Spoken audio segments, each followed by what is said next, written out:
Dear listener, we are doing a comparison here. Please let me know if you prefer the dulcet tones of Mark Twain or if you'd rather have this narrated by me. I'm Ennie, by the way. Let's get your sleep session proper started, shall we? 1920. Fall asleep to hilarious history. The Jazz, the Jitters, and the Ballot box. As if by Mark Twain. Copyright 2026. James Henderson. Section 1. The Dry Dawn and the New Voter. Chapter 1. The Volstead Hangover. The primary defect of the human race is its stubborn insistence upon correcting its neighbour's virtues while thoroughly enjoying its own vices. On the 17th day of January in the year of our Lord 1920, the United States of America embarked upon a grand, unprecedented experiment. It was a day of profound theological confusion, wherein the government concluded that the best way to make men look up to heaven was to legally forbid them from looking down into a glass of beer. The 18th Amendment and the Volstead Act had finally come to term. At the stroke of midnight, the nation officially went dry. Now, the theory behind prohibition was beautiful, as all theories engineered by people who do not drink tend to be. The sober minds of the Anti-Saloon League genuinely believed that by padlocking the tavern door, they would instantly empty the prisons, close the insane asylums, and turn every corner drunkard into a Sunday school superintendent. It was a magnificent display of faith in the majesty of the law. Unfortunately, it overlooked a fundamental law of human mechanics. If you tell a man he cannot do a thing, it becomes the one thing he must do before Tuesday. The cold, hard truth of 1920. The law. Thou shalt not drink. The public. Watch me turn this bathtub into a distillery. The results were instantaneous and spectacular. The nation did not stop drinking. It merely stopped drinking good liquor. Within 48 hours, every citizen with a kitchen sink and a passing knowledge of high school chemistry became an independent manufacturer of spirits. The industrial loophole, denatured alcohol, meant for lamps and engines, was suddenly in high demand. Amateur bootleggers filtered it through charcoal, mixed it with juniper drops, and served it up as gin.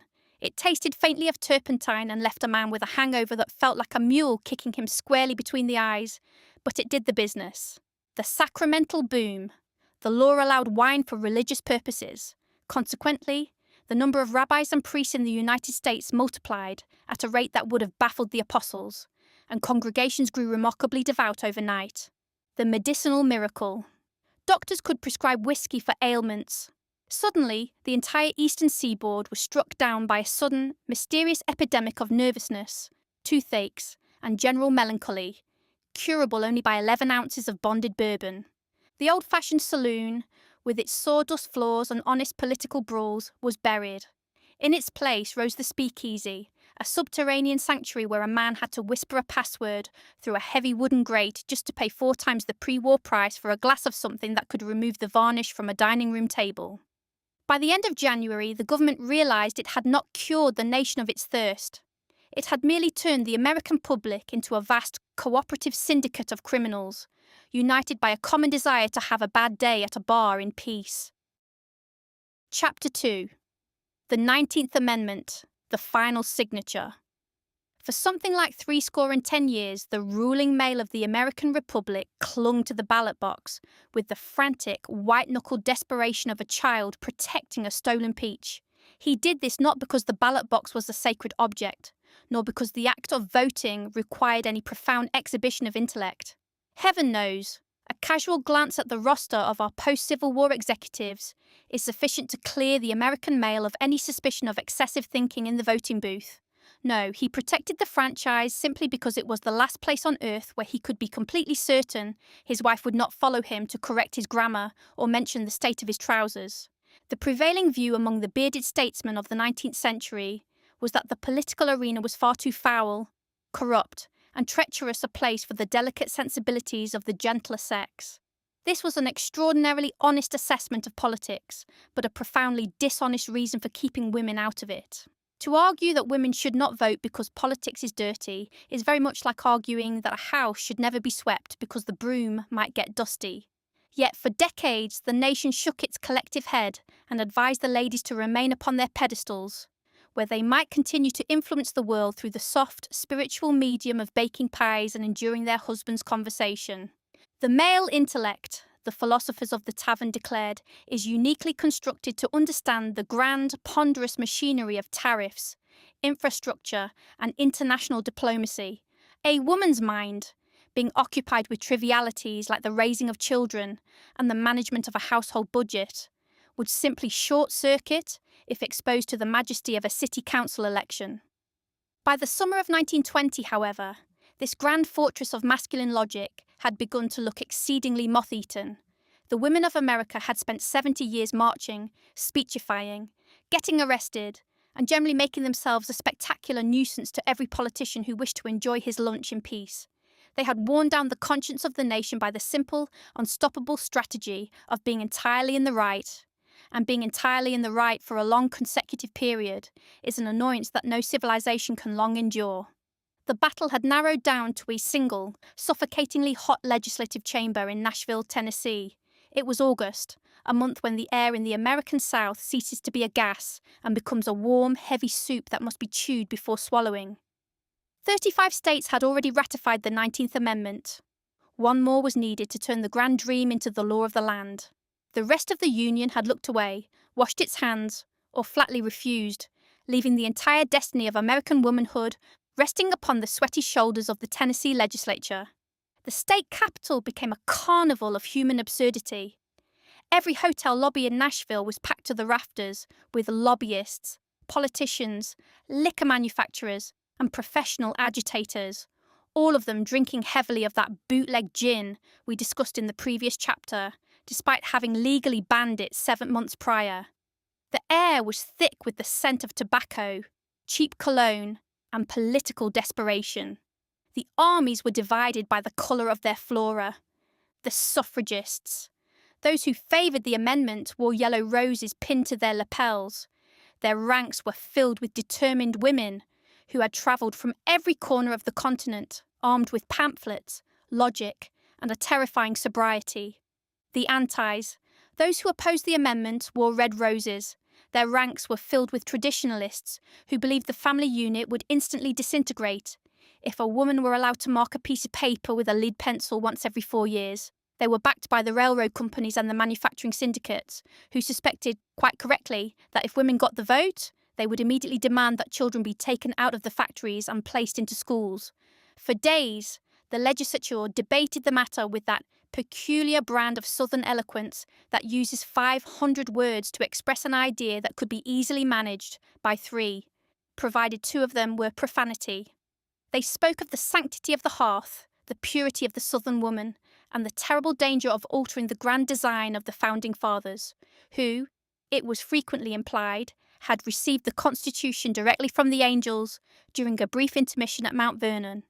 When the day of the final vote arrived, the galleries were packed so tightly that the spectators looked like pickled herrings in a barrel. The air was heavy with expectation, and the heat was sufficient to melt the starch out of a man's collar in 3 minutes flat. The roll call began. It was a mathematical nightmare for the yellow roses. The votes crept along, neck and neck, until the clerk reached the name of Harry T. Byrne. Harry was a young man of 24 years hailing from the rural hills of McMinn County.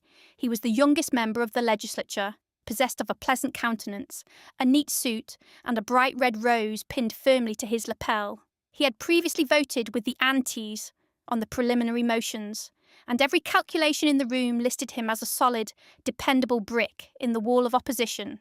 The red roses smiled. The yellow roses braced themselves for another generation of wandering in the political wilderness. But Harry Byrne had a secret weapon in his coat pocket, and that weapon was a letter from his mother. Phoebe Ensminger Byrne, known to her neighbours as a sensible, hard-working widow who managed her farm with far more intelligence than the entire Tennessee legislature combined, had sat down a few days prior to write to her son. She did not use the grand, rolling rhetoric of the politicians. She did not quote Thomas Jefferson or invoke the muses. She simply used the terrible, unanswerable authority of a mother who has cleaned a boy's ears and knows exactly how his mind works. "Dear son," the letter read, in a clear, sensible hand. "Hurrah! And vote for suffrage. Don't keep them in doubt. I noticed Chandler's speech. It was very bitter. I've been watching to see how you stood, but have not noticed anything yet. Don't forget to be a good boy and help Mrs. Cat with her rats. With lots of love, Mama. When his name was called, Harry Burns stood up in that sweltering room. He looked at the sea of red roses around him. He looked at the galleries. He felt the letter pressing against his ribs like a small paper conscience. He cleared his throat. "Aye," he said. It was a very small word, but it had the effect of a dynamite charge dropped into a fish pond. For a moment, there was a silence so absolute you could hear the flies buzzing against the window panes. Then, the realization struck. The tie was broken. The amendment had passed. The wall had collapsed. The scene that followed was not standard parliamentary procedure. It was an explosion of yellow petals, screams, tears, and the sudden frantic scattering of red-rosed politicians who looked as though they believed the roof was about to fall on them for their sins. Harry Byrne, fearing for his physical safety from his former allies, was forced to escape the capital through a third-story window and crawl along a ledge to safety, proving that doing the right thing in politics is not only rare, but exceedingly hazardous to one's wardrobe. The morning after the ratification, a strange, unprecedented panic fell upon the political establishments of Chicago, New York, Boston, and Washington. It was a cold, creeping realization that the electorate had overnight doubled in size. For generations, the American politician had possessed a thoroughly standardized system for lying to the public. He knew exactly how many cigars to distribute, how many babies to pat on the head, and how many promises to make regarding the price of hogs or the tariff on wool. He understood the male voter because the male voter was a simple creature, easily managed by a glass of whiskey, a firm handshake, and a rousing speech about the flag. Suddenly, these well-worn tools of the trade were useless. A politician could not easily invite the local Ladies' Aid Society into the back room of a saloon to discuss the city budget over a game of poker. He could not buy their votes with a nickel cigar. The result was a frantic, overnight transformation in the public behaviour of our elected officials. Men who had previously spent their careers expectorating tobacco juice upon the courthouse steps and using vocabulary that would make a canal boatman blush suddenly began to practice their gentle voices. They began to look up from their ledger books to discover that the world contained things like sanitation, child labour, and public education, matters they had previously dismissed as domestic details beneath the dignity of a statesman. They began to buy pocket handkerchiefs. They began to use a quality of English that included verbs that agreed with their nouns. It was a magnificent spectacle of hypocrisy. The entire political class of the United States spent the autumn of 1920 tiptoeing around the country like a schoolboy who has accidentally thrown a baseball through the parlour window and is trying to convince his mother that he was merely testing the wind resistance of the glass. They discovered that women were no longer the angels of the hearth to be complimented from a distance. They were now the intelligent citizens of the Republic who had to be listened to, or at least stared at, with an expression of intense, respectful concentration, while they explained that the city water supply shouldn't look or smell like gravy. Of course, the great tragedy of the 19th Amendment, and the great comedy of it, is that it did not achieve what either side expected.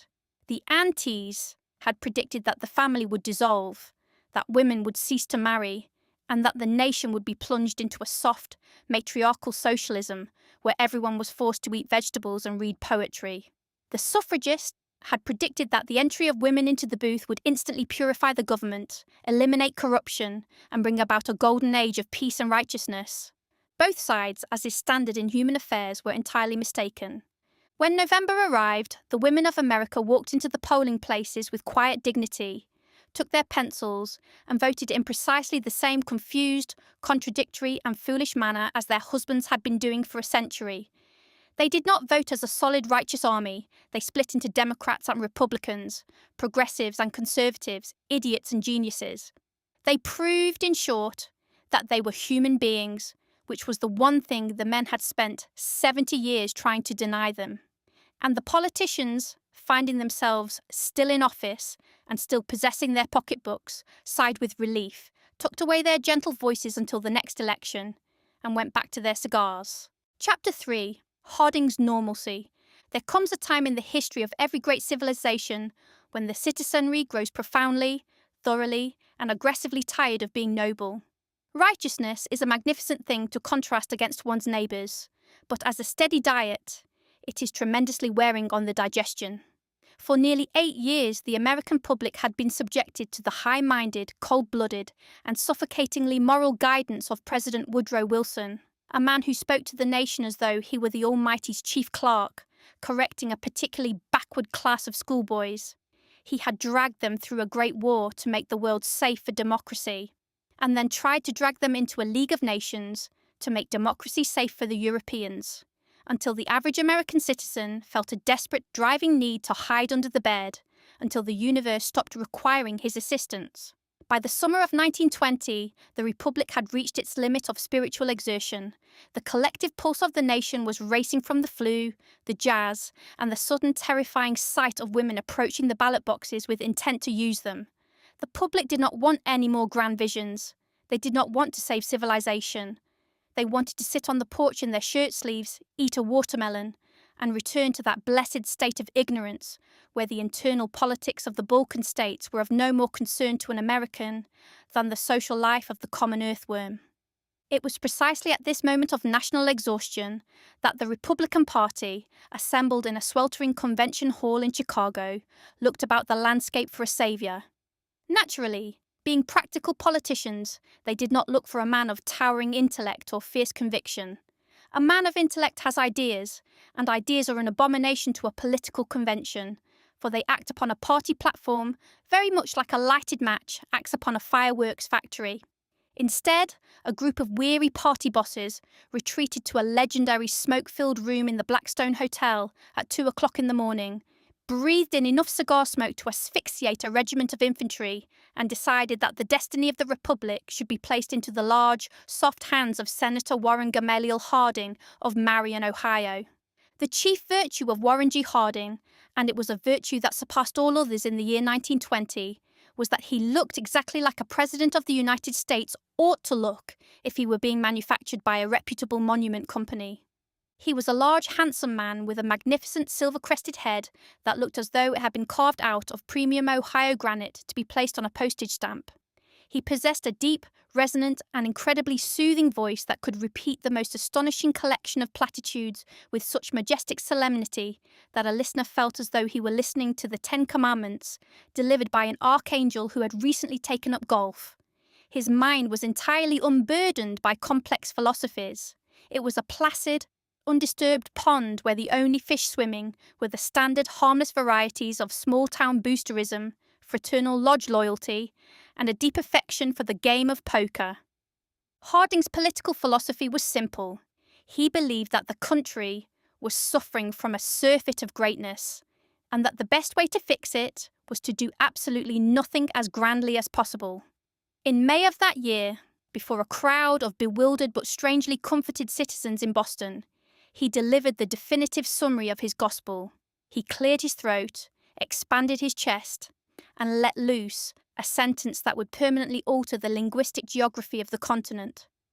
America's present need is not heroics, but healing. Not nostrums, but normalcy. Not revolution, but restoration. Not agitation, but adjustment. Not surgery, but serenity. Not the dramatic, but the dispassionate. The scholars and the school teachers of the nation immediately let out a collective shriek of agony. The word normalcy did not exist in any respectable dictionary of the English language. The proper word, as any schoolboy with a spelling book could have told the senator, was normality. Normalcy was a linguistic monstrosity, a bastard child of laziness and rhetorical confusion, a word that had no right to live in the mouths of civilized men. But the scholars did not understand the American public of 1920. The public did not want normality. That sounded too much like a mathematics lesson or a medical condition. They wanted normalcy. The very clunkiness of the word, its round, soft, meaningless syllables, acted upon the national anxiety like a warm poultice upon a boil. It was a word that demanded nothing of a man. It did not ask him to think. It did not ask him to sacrifice. It merely invited him to lean back against the cushions of progress and let the country drift wherever the current chose to take it. The invention of the word was a stroke of accidental genius that proved a fundamental law of democratic politics. If you can invent a word that sounds like it means something tremendously important, while meaning absolutely nothing at all, the presidency is yours for the asking. Harding himself was perfectly aware of his style. He referred to his speech-making by the delightful term bloviating, which he defined as the art of assembling an army of pompous phrases, marching them across the landscape in search of an idea, and having them return to camp at night without ever having encountered one. It was a magnificent exercise in acoustic architecture. He could speak for 45 minutes on the subject of the tariff without ever revealing whether he was for it or against it, leaving both the manufacturers of steel and the consumers of wool convinced that they had found a brother in spirit. The campaign that followed was one of the most peaceful spectacles ever witnessed in the history of the Republic. Harding's advisers, recognizing that their candidate's chief asset was his appearance and his voice, and that his chief liability was his tendency to say things when he spoke, determined that he should not be allowed to travel. They confined him to his own front porch in Marion, Ohio. It was a brilliant strategy. While his Democratic opponent, James M. Cox, another Ohio newspaperman who had the misfortune of possessing energy and an interest in real issues, wore himself to a shadow, travelling thousands of miles and making hundreds of speeches to people who were too tired to listen. Harding simply sat in a rocking chair on his porch and let the nation come to him. Every week, trainloads of pilgrims, delegations of businessmen, dry goods clerks, brass bands and Hollywood actors would descend upon the small town of Marion. They would march up the sidewalk, stand on the lawn, and watch Warren G. Harding look majestic. He would come out onto the porch, shake hands with the standard citizens, pat a few well-behaved dogs, and deliver a brief, beautiful, and completely vacant address about the glories of the flag and the nobility of the American mother. Then he would go back inside, take off his coat, and play a few hands of cards with his friends, while the porch did the heavy lifting of the campaign. The outcome was never in doubt. When November arrived, the newly enlarged electorate, including those millions of women who, as we have seen, had just been granted the privilege of participating in the national confusion, went to the polls in a mood of overwhelming indifference to the issues and overwhelming enthusiasm for the rocking chair. Harding won the election by a landslide that looked less like a political victory and more like an eviction notice served upon the ghost of the 19th century. He received over 60% of the popular vote, leaving the Democrats with nothing but their dignity and a few scattered states in the South where the inhabitants would have voted for a yellow dog if it had been properly nominated by the local committee. Thus, the year 1920 closed with the Republic firmly established upon the bedrock of its new philosophy. The era of high ideals was dead and buried under a mountain of ballots. The era of the made-up word had begun. The people had asked for a leader who would leave them alone, and in Warren G. Harding they had found a man uniquely qualified by nature and by inclination to grant their request. The country settled down into its comfortable, illegal, and loud new existence, confident that the future was perfectly safe because the man at the wheel had promised that he had no intention of driving anywhere in particular. Section 2. Airwaves and Explosions. Chapter 4. KDKA Pittsburgh, The Voice in the Box. For the first several thousand years of his existence, man was a remarkably quiet creature, largely because he had no choice in the matter. If a gentleman in those primitive times desired to insult his neighbour, he was obliged to walk over to the man's fence, wait until he came out, and deliver the remark by word of mouth, or else hurl a brick with the sentiment inscribed upon it. If a king wished to inform his subjects that they were about to be taxed into a state of bankruptcy for the glory of the crown, he had to employ a fellow with a brass trumpet and a pair of sturdy lungs to go about the villages shouting the news until he was hoarse. Speech was a local commodity, strictly limited by the capacity of the human trachea and the direction of the wind. The invention of the telegraph and the telephone did something to stretch the lines of human communication, but they remained exclusive, aristocratic contrivances. The telegraph spoke only in a series of monotonous, metallic clicks that required a trained specialist to translate into English, and the telephone required that a man physically attach his ear to a wall by a copper wire, like a dog tied to a post. Both instruments were designed for the transaction of specific, urgent business, to announce a death in the family, the collapse of a railroad stock, or the arrival of a mother-in-law. They did not cater to the grand, universal human passion for aimless chatter. But in the late autumn of 1920, in the soot-choked city of Pittsburgh, Pennsylvania, a group of electrical engineers performed a miracle that permanently destroyed the ancient peace of the world. They took the human voice, stripped it of its physical weight, and scattered it across the landscape like a handful of gravel thrown into a pond. The evolution of news. 1820. A man waits 3 weeks for a sailing ship to bring rumours. 1870. A man reads yesterday's news in a paper that blackens his fingers. 1920. A man sits in his suspenders and hears a ghost talk from a wooden box. The architect of this particular revolution was an ingenious gentleman named Frank Conrad, an employee of the Westinghouse Company who spent his evenings in a backyard garage messing about with coils, batteries, and wireless transmitters. Initially, Conrad used his apparatus merely to talk to other wireless enthusiasts, a rare and lonely breed of men who spent their nights huddled over glowing vacuum tubes, listening to the static of the universe through heavy metal headphones. However, Conrad eventually grew tired of discussing the weather and the quality of his signal with his fellow eccentrics.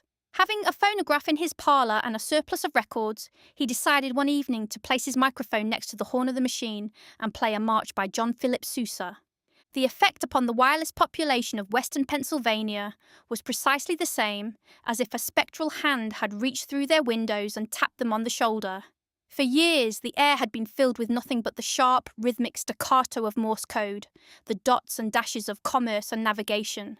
Now suddenly, out of the dark and empty ether, came the distinct, unmistakable thumping of a brass band. Within days, Conrad was inundated with letters from citizens who had accidentally intercepted the music on their homemade apparatus. They did not want more dots and dashes. They wanted more Sousa. They wanted to know when the next concert would be.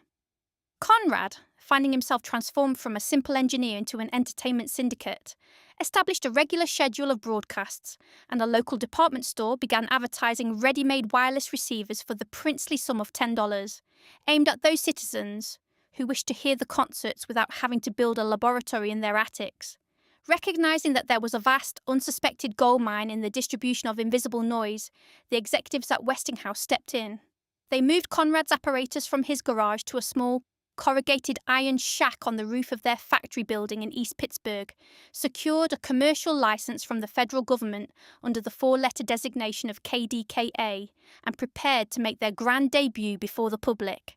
The date chosen for the first commercial broadcast was the 2nd day of November, the very night of the Harding-Cox presidential election. It was a masterstroke of showmanship. Historically, the collection of election returns was an ordeal that required an immense amount of physical exertion from the citizenry.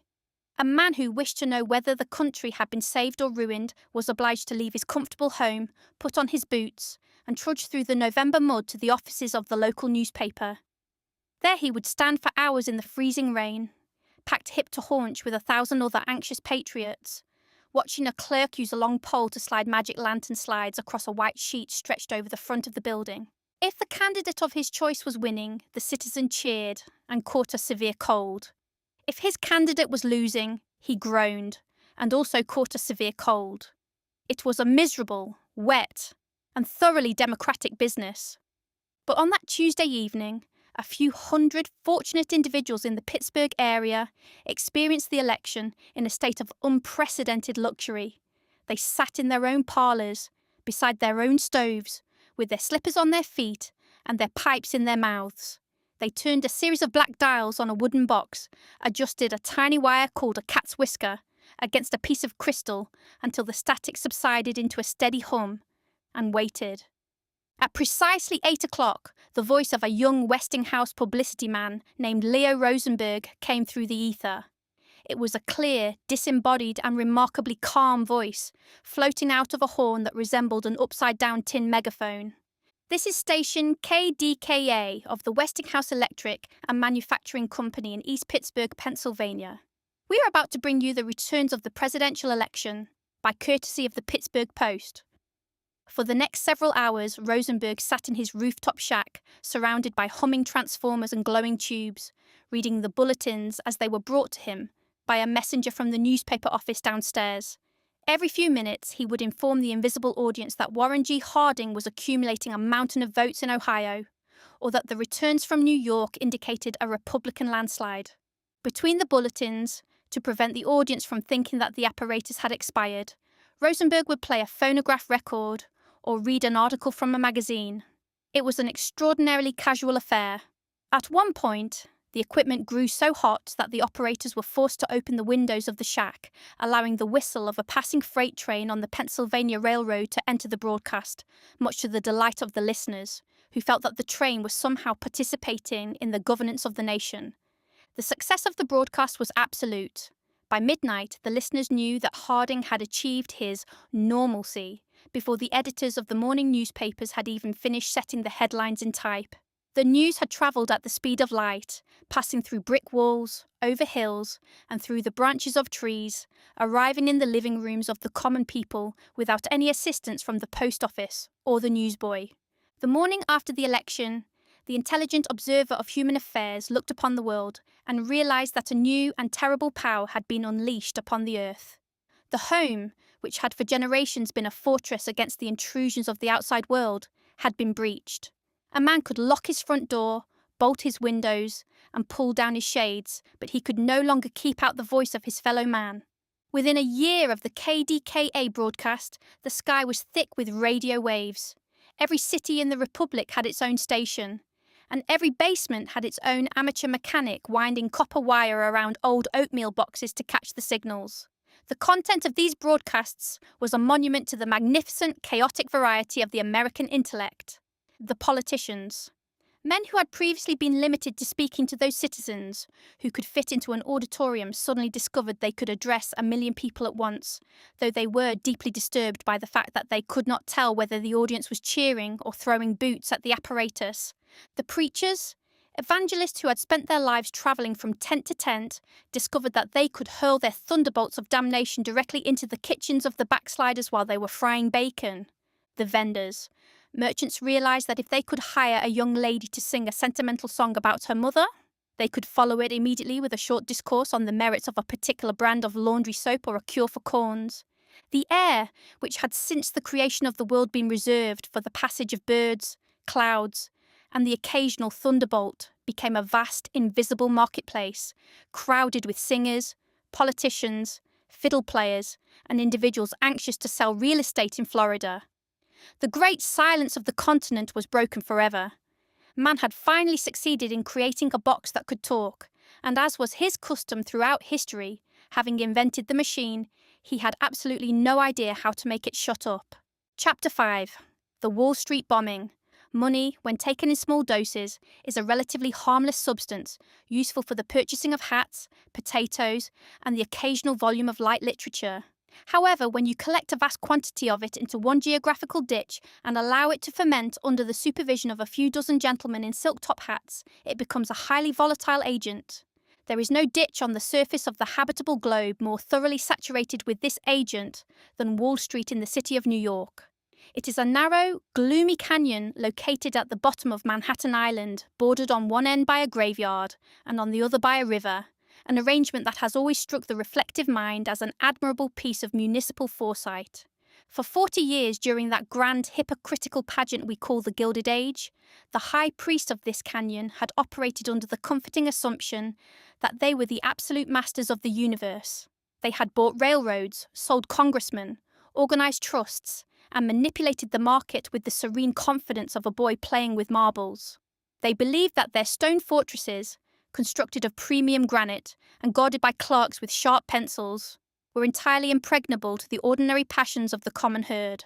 But on the 16th day of September in the year 1920, the high priest received a very loud, very smoky demonstration of a fundamental truth.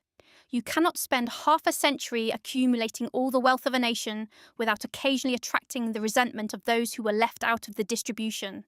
The morning had dawned with that particular, crisp perfection that makes a New York autumn feel like an advertisement for living.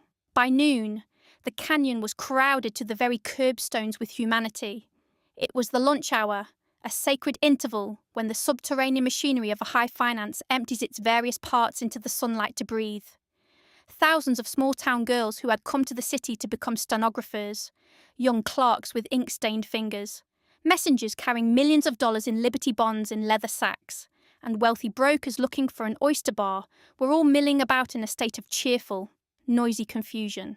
Directly across the street from the marble fortress of J.P. Morgan and Company, there arrived a vehicle that belonged entirely to the previous century, It was a heavy, dilapidated wooden wagon, drawn by a single, melancholy horse whose ribs were clearly visible through his hide. The horse was an old-world creature, an anachronism in an era that was currently worshipping the internal combustion engine and the speed of the assembly line. The wagon was loaded with what appeared to be scrap iron, though beneath the old metal lay several £100 of dynamite, packed with the meticulous care that only a fanatic can manage. The driver of this outfit, a man whose identity the police would spend the next several years looking for among the radical societies of the earth without ever finding so much as a button, pulled the horse to a halt in front of the Morgan Bank. He climbed down from the seat, patted the animal on the nose, walked calmly into the crowd, and vanished into the human sea as completely as a drop of ink in a bucket of ink. For a few minutes the horse stood there, drooping his head in the September sunshine, ignored by the busy throngs of clerks and brokers who were far too occupied with the price of steel to notice a miserable beast of burden. Then, precisely as the bells of Trinity Church at the head of the street began to chime the hour of 12, the universe split open. The explosion was not a mere noise. It was a physical blow that struck the city of New York squarely in the solar plexus. A pillar of yellow fire shot upward toward the sky, higher than the third-story windows of the banks. The scrap iron inside the wagon, hundreds of heavy, jagged window weights, became a storm of iron hail, shrieking through the air and shattering every sheet of glass within a radius of 3 blocks. The sound echoed off the stone walls of the canyon, multiplying itself until the inhabitants of Brooklyn believed the German Navy had entered the harbour and begun a bombardment. The immediate reaction of Wall Street was not panic, but a profound, stunned disbelief. For a fraction of a second, the entire crowd froze in their tracks, like characters in a melodrama when the curtain falls too quickly. Then came the glass. Tens of thousands of windows, pulverized into a fine, glittering dust, rained down upon the street from the skyscrapers, covering the pavement with a layer of artificial snow that was instantly stained with the blood of the wounded. Inside the Morgan office, the heavy glass windows were blown inward with sufficient force to wreck the desks and cover the floor with debris. Junius Morgan, the son of the great financier, was sitting at his desk when the blast occurred. He received nothing more than a few superficial cuts on his hand, proving that Providence is remarkably protective of the banking interest, even when it allows 38 innocent clerks and messengers on the sidewalk to be killed instantly. Within 5 minutes of the explosion, the canyon of Wall Street had ceased to look like the financial centre of a great empire and had taken on the appearance of a battlefield in Flanders. The street was filled with smoke, burning fragments of the wagon, and the wreckage of automobiles that had been overturned by the force of the blast. But the most remarkable spectacle, the spectacle that provided the truest index of the American character in the year 1920, occurred within 20 minutes of the catastrophe. William H. Remick, the president of the New York Stock Exchange, recognizing that a continuation of business under the circumstances might lead to a panic that would destroy the fortunes of half the members, ordered the trading floor cleared and the exchange closed for the day. It was an act of high statesmanship, but it left several hundred brokers with nothing to do but stand on the steps and watch the bodies being carried away. By 2 o'clock the military had arrived. A detachment of soldiers from Governor's Island, armed with rifles and fixed bayonets, took up positions on every corner, their faces set in that rigid, unthinking expression that governments always employ when they have been thoroughly frightened by an event they did not foresee. They stood guard over the piles of broken glass and the empty vaults, looking for an enemy that had already taken the subway to Harlem 2 hours prior. The following morning, the high priest of finance performed a miracle of resilience that surpassed anything ever recorded in the history of the martyrs. They did not hold a day of mourning. They did not close the street to investigate the crime. They sent out an army of men with brooms. By 8 o'clock on September 17th, the broken glass had been swept into the gutters. The blood had been washed into the sewers by the city hose carts. The doors of the banks were thrown open, and the brokers walked back into the canyon, stepping over the fresh scars in the granite walls of the Morgan building without looking up. The tickers began to tick, the telephones began to ring, and the great business of exchanging imaginary paper for real money resumed with a ferocity that seemed to say to the anarchists, "You may blow up our horses, and you may shatter our windows, but you cannot stop us from charging 6% interest." Naturally, the politicians and the newspapers immediately set about the business of finding a scapegoat. Since the driver of the wagon had been thoughtful enough to leave no address, the public imagination was free to populate the conspiracy with whatever villains were currently fashionable in their nightmares. The Department of Justice, under the guidance of men who saw a Bolshevik hiding behind every sofa, declared that the bombing was the opening gun of a global revolution engineered by Vladimir Lenin and executed by a secret army of foreign radicals whose pockets were stuffed with dynamite and translations of Karl Marx. The radical societies declared that the bombing was a frame-up executed by the capitalists themselves to justify a further reduction in wages and a further restriction of free speech. The common people simply looked at the deep pockmarks left in the stone walls of the Morgan Bank, scars that remain there to this very day, and felt a cold, creeping realization that the old world was gone forever. The Wall Street bombing was a terrifying reminder that the Gilded Age was indeed dead, but that the anger it had generated during its long, profitable life had survived it. The Republic had entered the Jazz Age with a song on its lips and a glass of bootleg gin in its hand. But underneath the music and the dancing, the old fuse was still burning, waiting for another horse, another wagon, and another noon hour to remind humanity that the account had not yet been fully settled. Chapter 6. Sacco and Vanzetti. There is a peculiar, touching faith among the Anglo-Saxon races that the purpose of a court of law is the discovery of truth. It is a beautiful sentiment, suitable for engraving upon marble porticos or repeating to children during their formative years, but it bears no more relation to the actual operations of a courthouse than a seed catalogue bears to the eventual state of the turnips. A criminal trial is not an excavation for truth. It is a theatrical tournament wherein two opposing attorneys attempt to paralyse the intelligence of 12 ordinary citizens by the competitive application of noise, irrelevance, and legal superstition. In the year 1920, the state of Massachusetts, a commonwealth that prides itself upon having invented both American liberty and the proper method of baking beans, found itself in possession of a legal tournament that would eventually embarrass the entire civilized world.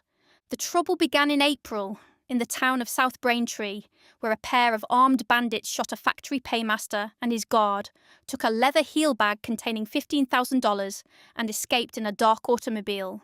It was an ordinary, brutal piece of highway robbery, executed with the standard lack of imagination common to the criminal profession. Under ordinary circumstances, the police would have looked for ordinary criminals, failed to find them, and eventually turned their attention to something less exhausting. But the circumstances of 1920 were not ordinary. The nation was still trembling from the Red Scare and the Wall Street explosion. The public mind had been whipped into a state of nervous lather by politicians and newspapers until every citizen believed that the Republic was on the verge of being dismantled by a secret army of foreign radicals. Now, an anarchist, in the American imagination of 1920, was not merely a person with an unpopular theory of governance. He was a distinct physical type, a dark, hairy individual from southern Europe who lived entirely upon garlic, wore a slouch hat, and carried a round black bomb with a sputtering fuse in his coat pocket. The spectrum of citizenship. The proper citizen wears a collar, votes Republican, drinks in secret. The suspect speaks broken English, reads pamphlets, handles fish. Thus, when the Massachusetts police accidentally apprehended Nicola Sacco and Bartolomeo Vanzetti on a streetcar a few weeks after the robbery, they felt a profound sense of official gratification. Sacco was a skilled shoemaker who worked long hours in a factory. Vanzetti was a gentle fish peddler who spent his days wheeling a barrow of eels and codfish through the streets of Plymouth. Both were Italian immigrants. Both were dedicated anarchists of the pacifist, philosophical variety that prefers drafting manifestos to throwing dynamite. And both, when arrested, were found to be carrying loaded revolvers. When asked by the police why they were carrying weapons, the two men lied with a fluency that would have done credit to a diplomatic corps. They did not lie because they had robbed the paymaster. They lied because they were foreigners, because they had draft evaded during the late war, and because they were currently engaged in hiding radical literature to prevent their friends from being deported by the Department of Justice. They assumed, with the natural suspicion of men who had grown up under the shadow of European autocracy, that the police were looking for an excuse to lock them up for their opinions. This was their fatal error. In an American court of law, a man may be forgiven for being a robber, and he may even be forgiven for being a murderer, provided he performs the operation upon a person of no local political consequence. But he cannot be forgiven for being a foreigner who possesses an opinion that differs from the opinions of the local Chamber of Commerce. The trial opened in the town of Dedham under the supervision of Judge Webster Thayer, a small, withered gentleman whose chest was so thoroughly packed with New England righteousness that there was no room left for the organs of digestion. Judge Thayer looked upon the two defendants not as two human beings accused of a specific felony, but as a pair of moral pests who had infected the clean air of Norfolk County with the doctrines of the old world. The prosecution's case was a masterpiece of legal cobweb weaving. They produced witnesses who had seen the getaway car from a distance of 2 blocks through a rainstorm, and who were absolutely certain that the back of the driver's head looked precisely like the back of Sacco's head. They produced a cap found at the scene of the crime, which they asserted belonged to Sacco, despite the fact that, when Sacco was forced to put it on in front of the jury, it sat upon his crown like a saucer upon a pumpkin, being 2 sizes too small for him. They focused the entire weight of their eloquence upon the fact that when the defendants were arrested, they had in their pockets a flyer announcing a radical meeting in Brockton. The district attorney, a gentleman with a magnificent capacity for patriotic bloviating, addressed the jury of solid, native-born shopkeepers and farmers as though they were defending the Bunker Hill Monument against an invasion of vandals. He did not ask them to decide whether Sacco and Vanzetti had stolen the $15,000. He asked them to decide whether they preferred the American flag or the red rag of the social revolution.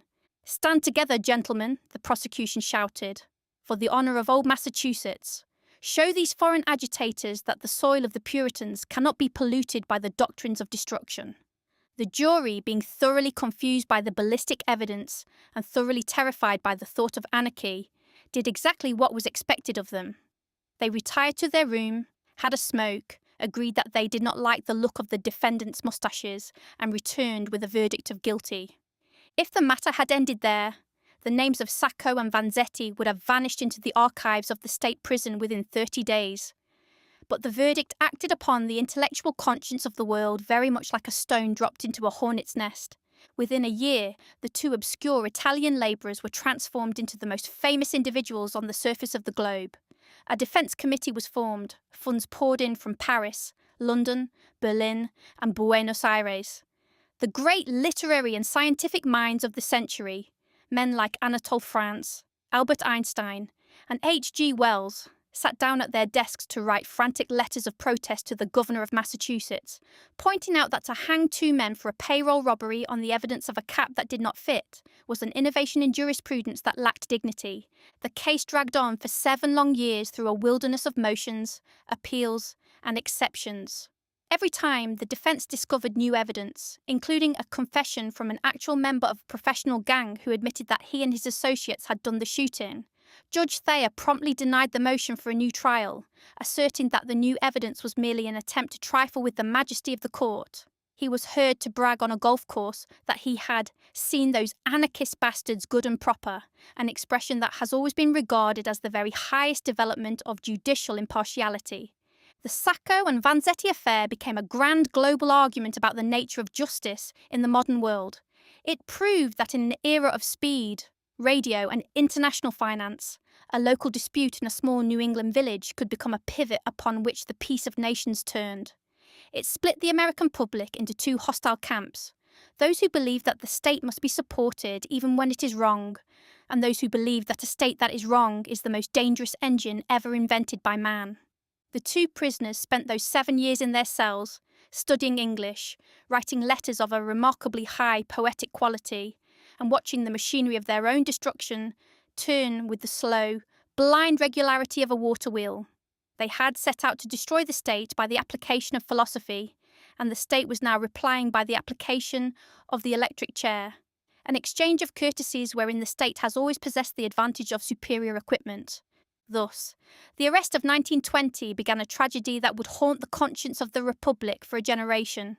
It showed that while the American people had successfully conquered the wilderness, built the skyscrapers, and commercialized the very airwaves, they had not yet figured out how to try an unpopular foreigner without losing their minds in the process. Section 3, Diamonds and Dealerships. Chapter 7, The Sultan of Swat's New Home. It has always been a theory of mine that the human race is never more thoroughly itself than when it is gathered in a grand amphitheatre, shouting itself hoarse over the spectacle of one of its fellow creatures hitting a piece of horsehide with a stick of ashwood. There is a primitive, unvarnished simplicity to the business that appeals directly to the ancient, untamed elements of the human soul. For all our books, our universities, our high-minded declarations of progress, and our newly minted laws forbidding the consumption of fermented beverages, man remains at his core an animal that likes to see things hit very hard and sent very far away. In the year 1920, the game of baseball, which we have long had the audacity to call our national pastime, as though the rest of our time were spent in prayer and sober contemplation, was in desperate need of an explosion. The previous autumn had left the sport in a state of moral collapse. It had been discovered that several prominent members of the Chicago White Sox had entered into a financial alliance with a syndicate of gamblers to lose the World Series deliberately, proving that the spirit of commercial enterprise had penetrated even into the sacred precincts of the diamond.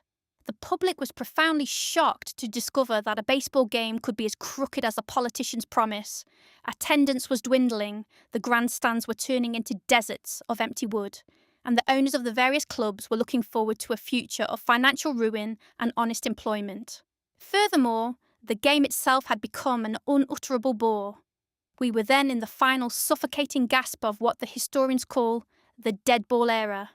It was a style of play engineered by small-minded, miserly men who looked upon a baseball with the same cautious suspicion that a Scotsman reserves for a new tax. The strategy of the day was not to hit the ball, but to coax it, slide it, and gently guide it into places where the fielders were not currently standing. A manager's highest dream of offense was a base on balls, followed by a sacrifice bunt that advanced the runner 90 feet, followed by a clever slide through the mud that resulted in a single, solitary run scored after 3 hours of intense scientific manoeuvring. The ball itself was a miserable object.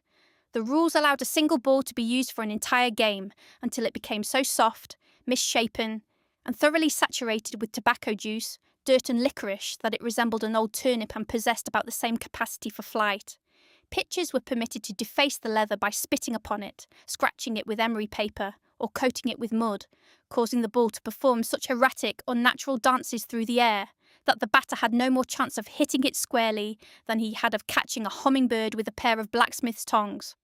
But in January of 1920, a theatrical producer named Harry Frazee, who had the misfortune of owning both a musical comedy and the Boston Red Sox, performed an act of commercial lunacy that changed the history of the Republic. Frazee was short of cash to finance a new stage production titled My Lady Friends. Looking about his ledger books for an asset that could be quickly converted into New York currency, his eye fell upon George Herman Ruth, a young man of 25 years who had spent the previous season hitting 29 home runs for Boston, an achievement that was then regarded as a species of witchcraft. Frazee sold Ruth to the New York Yankees for the sum of $100,000 in cash, supplemented by a massive loan secured by a mortgage on Fenway Park. It was an extraordinary transaction. Boston parted with the greatest athletic marvel the world had ever produced in exchange for the privilege of staging a 3-act farce containing 6 songs and a chorus line. The people of Boston immediately fell into a state of melancholy from which they would not emerge for nearly a century, while the city of New York received the perfect human monument for its loud, illegal, and spectacular new decade. George Herman Ruth, known variously to the public as the Babe, the Bambino, and the Sultan of Swat, was not constructed along the lines of the classical Greek athletes. He did not resemble Apollo. He resembled an enormous animated hot dog that had been dressed in a flannel uniform and taught to walk like a penguin. He possessed a massive, barrel-shaped torso that seemed to be supported by 2 remarkably thin legs, a broad, flat face that looked as though it had been fashioned out of raw beef by a sculptor who was working in a hurry, and an appetite for life that would have terrified the ancient Roman emperors. He did not train on vegetables and water. He trained on 12-egg omelettes, 6-pound steaks, baskets of hot dogs, and gallons of whatever liquid his friends could slide under the door of his hotel room after midnight. When the 1920 season opened at the Polo Grounds in New York, the traditionalists of the game braced themselves for disaster. They expected this large, uncouth youth to be thoroughly subdued by the cunning pitchers of the American League, who had spent the winter inventing new methods of making the ball look like a lump of coal as it crossed the plate. Instead, Ruth walked into the batter's box, took a heavy 44-ounce bat that most ordinary men could not have lifted without a crane, swung it with the full, unrestricted velocity of his entire mammalian anatomy, and blew the old game off the map. The effect was instantaneous and magnificent. Ruth did not merely hit the ball. He destroyed it. He hit it with a sound that resembled a dynamite charge exploding in an orchard. He did not aim for the spaces between the fielders. He aimed for the clouds, sending the sphere high over the grandstand roofs, out of the park entirely, and into the adjacent streets, where it frequently entered the second-story windows of passing streetcars. The owners of the leagues, recognizing that the public would pay any price to see these spectacular exhibitions of violence, quickly altered the rules to accommodate the new fashion. They ordered the umpires to introduce clean, white, tightly wound balls into the game at the first sign of dirt. They banned the spitball, the emery ball, and the mud ball. Suddenly, the ball was alive. It was bright. It was hard. And when it encountered the wood of George Herman Ruth's bat, it flew with a joyful, unreasoning enthusiasm that delighted the souls of the multitude. By the end of the summer, the old records were not merely broken, they were annihilated. The previous Major League record for home runs in a single season had been 29, held by Ruth himself.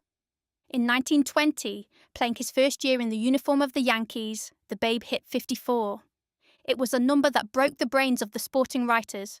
To appreciate the sheer, ridiculous magnitude of this achievement, one must understand that Ruth hit more home runs by himself than 14 of the 15 other entire teams in the major leagues.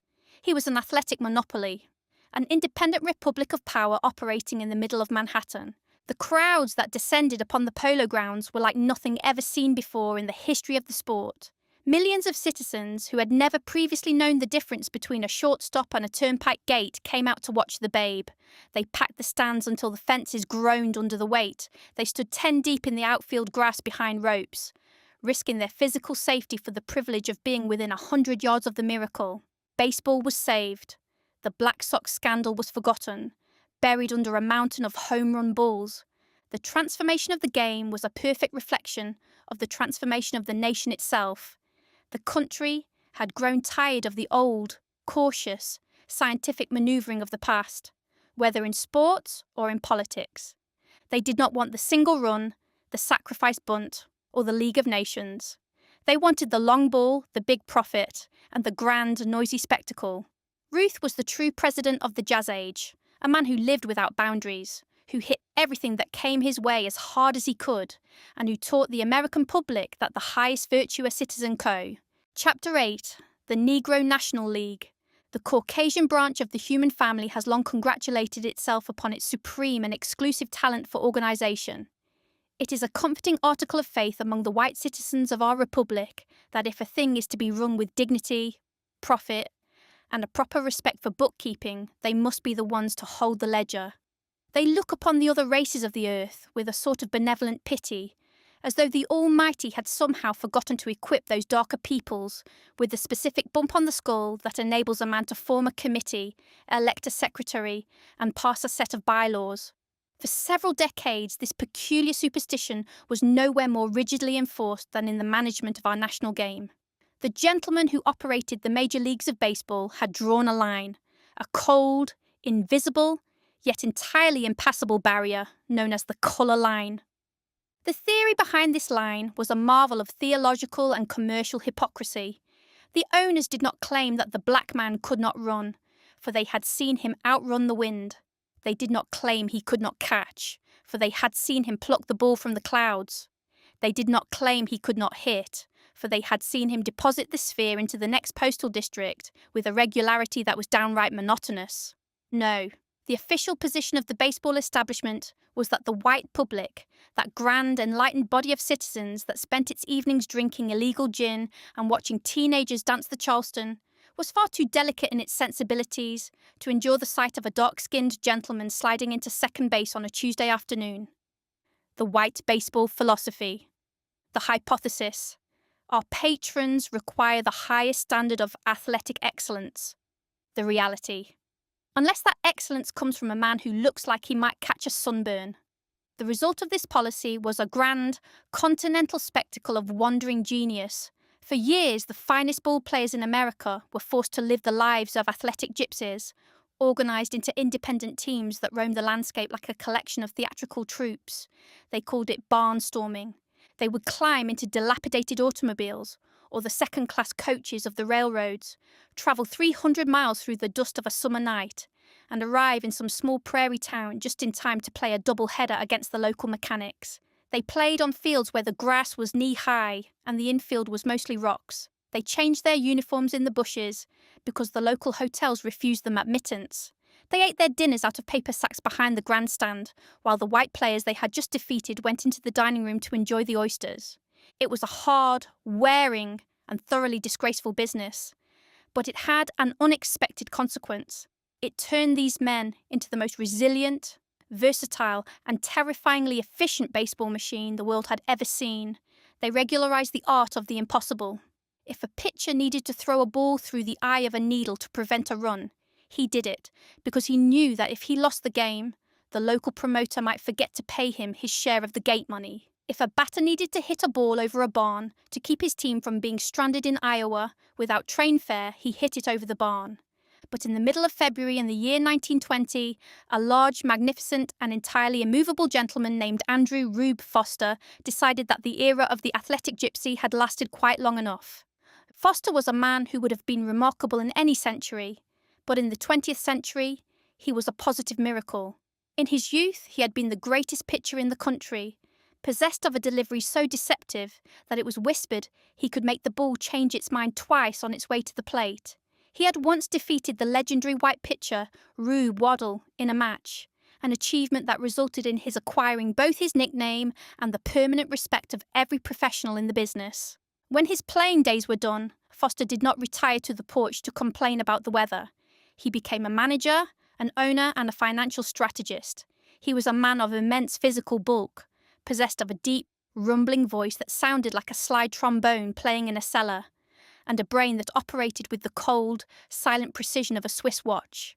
He was never seen without a massive briar pipe clamped firmly between his teeth, an instrument he used very much like a general uses a sword, to point the way to victory, to emphasize a command, or to silence an opponent before he had even finished opening his mouth. Foster looked upon the condition of black baseball and realized that the white owners were not merely cruel, they were stupid. They were sitting upon a gold mine of talent and public enthusiasm, and they were refusing to mine it simply because they did not like the colour of the gold. He did not go to the major leagues to beg for admission, for he knew that a beggar is always left standing on the steps. He did not appeal to their conscience, for he knew that a baseball owner's conscience is a very small organ, located immediately behind his pocketbook, and entirely inaccessible to any argument that does not include a dollar sign. Instead, Foster invited the owners of the principal independent black teams of the Midwest to meet him at the Paseo YMCA in Kansas City, Missouri. It was a modest brick building located in the heart of the city's black district, but for 2 days in that freezing February, it became the Independence Hall of American sport. The men who gathered in that room were a colourful, hard-bitten lot, men who had spent their lives fighting railroad conductors, cheating sheriffs, and surviving on 4 hours of sleep a night. They were suspicious of one another, suspicious of the future, and thoroughly convinced that any attempt to form a regular league would end in the same bankruptcy that had swallowed every previous effort. But Rube Foster did not allow them time to indulge in their customary pessimism. He took the floor, lit his pipe, and for several hours he subjected those sceptical owners to a display of rhetorical and financial eloquence that completely paralyzed their capacity for doubt. He did not talk about charity, he talked about schedules. He did not speak of rights, he spoke of stadium rentals, transportation costs, and the absolute necessity of discipline. He told them that if they would band together into a single permanent organization, they could stop begging for crumbs from the white man's table and build a banquet of their own across the street. "We are the ship," Foster roared, bringing his massive hand down upon the table with a force that rattled the inkwells. "All else is the sea. If we do not steer our own course, we shall forever be at the mercy of the wind." On the 14th day of February, the Constitution was signed. The Negro National League was born. It consisted of 8 charter clubs, including Foster's own Chicago American Giants, the Kansas City Monarchs, and the Detroit Stars. They established a regular season, a uniform set of rules, and a system of discipline that forbade the players from using bad language, arguing with the umpires, or appearing on the field in a dirty uniform, Foster himself was elected president, treasurer, and chief executive officer, an arrangement that ensured the league would be run with absolute efficiency, since the committee meetings consisted entirely of Foster talking to his pipe. The success of the league was immediate and spectacular, the black public, finding themselves in possession of a sports organisation that was entirely their own, descended upon the ballparks with an enthusiasm that bordered on religious frenzy. They did not merely watch the games, they turned them into grand social festivals. Every Sunday afternoon, the grandstands of Chicago, Kansas City, and St. Louis were packed with thousands of citizens dressed in their finest attire, gentlemen in silk shirts and straw hats, ladies in silk dresses and holding lace parasols, all of them cheering, singing, and eating fried chicken, while the players performed their wonders on the green grass below. And the brand of baseball they witnessed was something entirely new to the continent, while the white major leagues were currently worshipping the slow, ponderous power of George Herman Ruth, a style of play, as we have seen, that consisted of waiting around for one large gentleman to hit the ball over the fence. The Negro National League was playing a game that resembled a streak of greased lightning. It was a style engineered for speed, daring, and psychological warfare. A batter did not merely stand there and swing. He bunted the ball down the third base line and was safe at first before the infielder had even managed to pick it up. A runner did not merely wait for a hit. He stole second base on the first pitch, stole third on the second pitch, and scored on a short fly ball to the shortstop by sliding between the catcher's legs in a cloud of dust that left the umpire completely blind.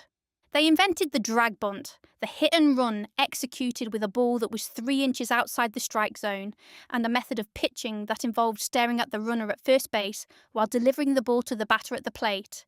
It was a magnificent, breathless, and intensely intellectual game, and within 2 years the white owners of the major leagues began to notice a very strange, very alarming phenomenon. Every Sunday, when their own clubs were playing to half-empty grandstands, the black ballparks down the street were turning away thousands of patrons at the gates. And looking closely at those crowds, the white owners discovered, to their profound astonishment and horror, that a very large percentage of the faces in the grandstand were white. The white public, it turned out, did not care nearly as much about the colour line as the politicians had told them they did. They did not care about the fine points of ethnology when they could see a man like Bullet Joe Rogan pitch 9 innings of shutout baseball and then hit a home run in the 10th to win his own game. They wanted to see the best show in town, and Rube Foster had given it to them. The creation of the Negro National League in 1920 was a triumph of the human intellect over the forces of tribal stupidity. It showed that if you deny a man a seat at your table long enough, he will eventually stop asking, turn his back, and build a palace of his own that makes your house look like a chicken coop.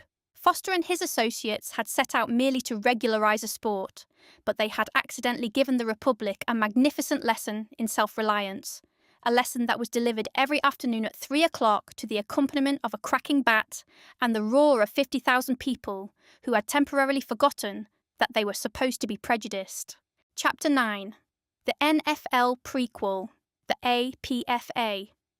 To the student of human history who observes the species from a safe and comfortable distance, there is nothing quite so entertaining as the process by which a localised public nuisance is systematically converted into a multi-billion-dollar national religion. In the modern era, we look upon the game of professional football as a grand, majestic pageant of strategy, luxury, and high corporate finance. We see colossal steel coliseums that cost more than the entire Louisiana Purchase, wherein 22 young millionaires clad in armour that would have made a medieval knight look vulnerable collide with one another for the entertainment of a populace that has paid the equivalent of a month's rent just to sit in the upper gallery and consume a lukewarm sausage. However, if one were to take a time machine back to the autumn of the year 1920, one would discover that professional football possessed about as much corporate majesty as a Saturday night barroom brawl, and enjoyed a social status located somewhere between chicken thievery and the operation of an unlicensed shell game.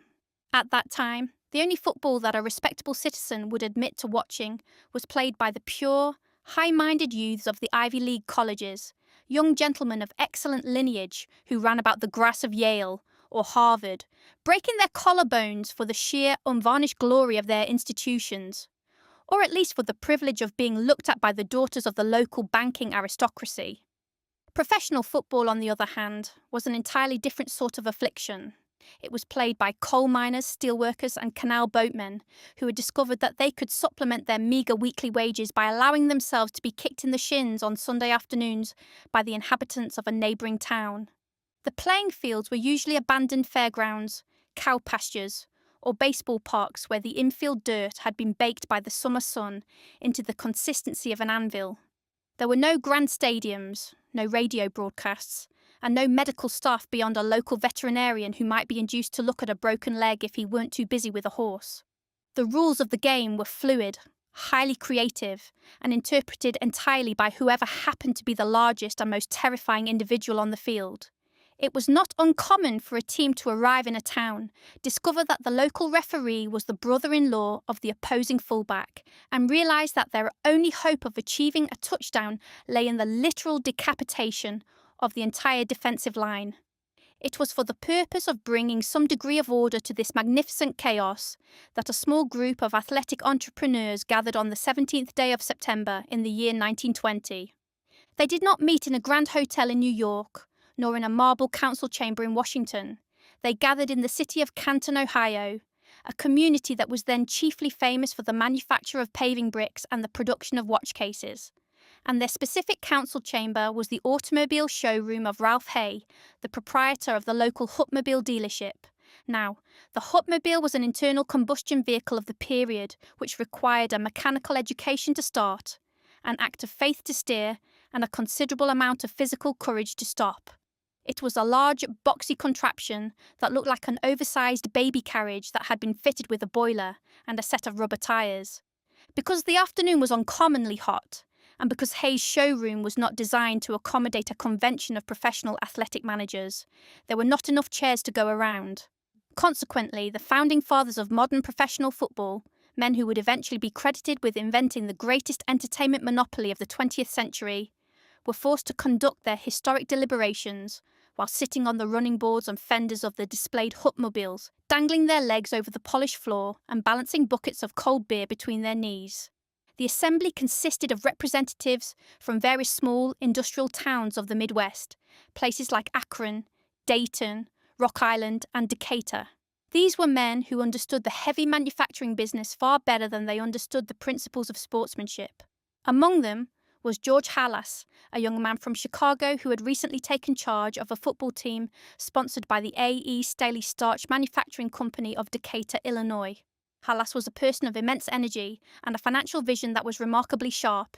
He was one of the few men in the room who suspected that if you could keep the players from killing one another before the fourth quarter, you might eventually induce the public to pay 50 cents a head to watch the performance. To give their new organisation a veneer of respectability that it desperately lacked, the assembled managers looked about for a figurehead, a man whose athletic fame was so towering that it could obscure the fact that several of their teams were currently facing indictment for various forms of financial irregularity. They found their saviour in the person of Jim Thorpe. Thorpe was an individual of such extraordinary physical genius that the Almighty must have crafted him on a day when he was feeling uncommonly generous toward the human race. He had won the decathlon and the pentathlon at the Stockholm Olympics. He had played Major League Baseball, and he was currently the player manager of the Canton Bulldogs football team. He was a Sac and Fox Indian who possessed a majestic, silent dignity, a pair of shoulders that resembled the front end of a locomotive, and a capacity for running through an opposing line of scrimmage like a cannonball through a picket fence.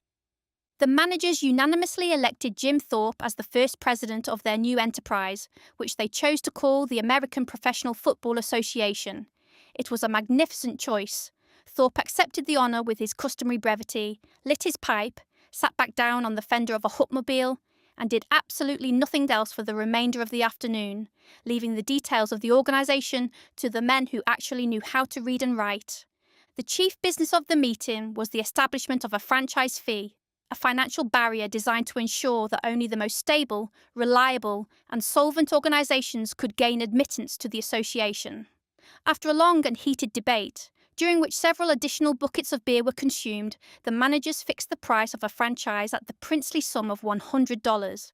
It was a staggering amount of money for the period, sufficient to purchase 200 bushels of wheat, 3 decent suits of clothes, or a substantial portion of a used hutmobile.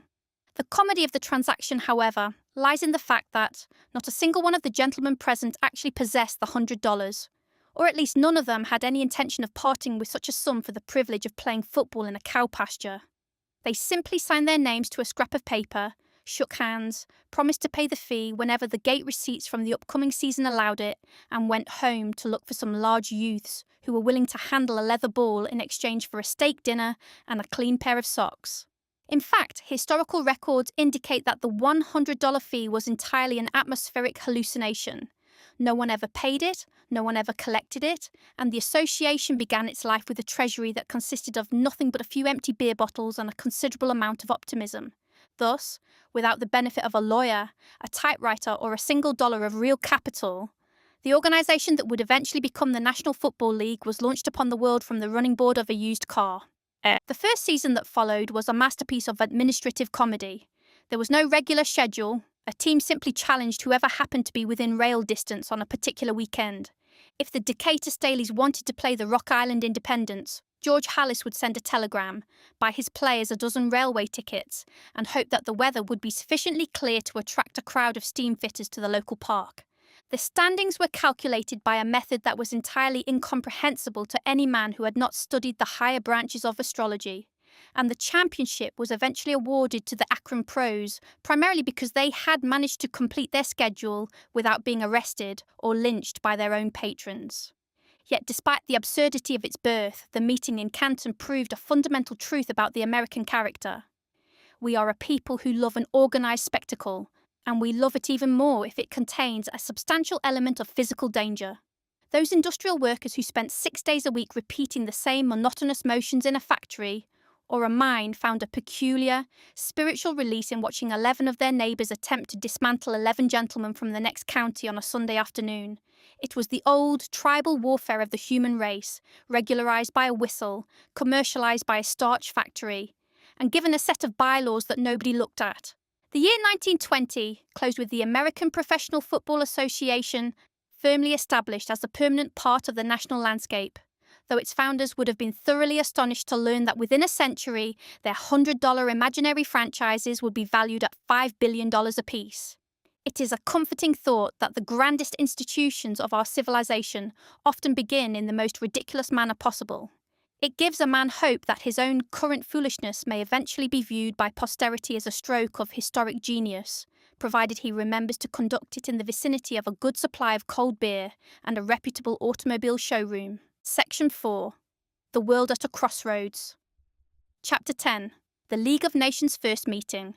The human race has never yet encountered a catastrophe so vast, so bloody, or so thoroughly devastating that it could not immediately find comfort in the formation of a committee to discuss it. It is an ancient and incurable superstition of our species that if you can only gather a sufficient number of gentlemen into a well-heated room, provide them with an abundance of scratch paper, and elect a chairman of dependable sobriety, the laws of nature will gracefully suspend themselves in deference to the minutes of the meeting. On the 15th day of November in the year 1920, this superstition received its highest, grandest, and most expensive manifestation in the city of Geneva, Switzerland. There, beneath the grey, impartial skies of the Alps, the League of Nations assembled for its very first plenary session. The purpose of this august body was nothing less than the permanent abolition of human conflict.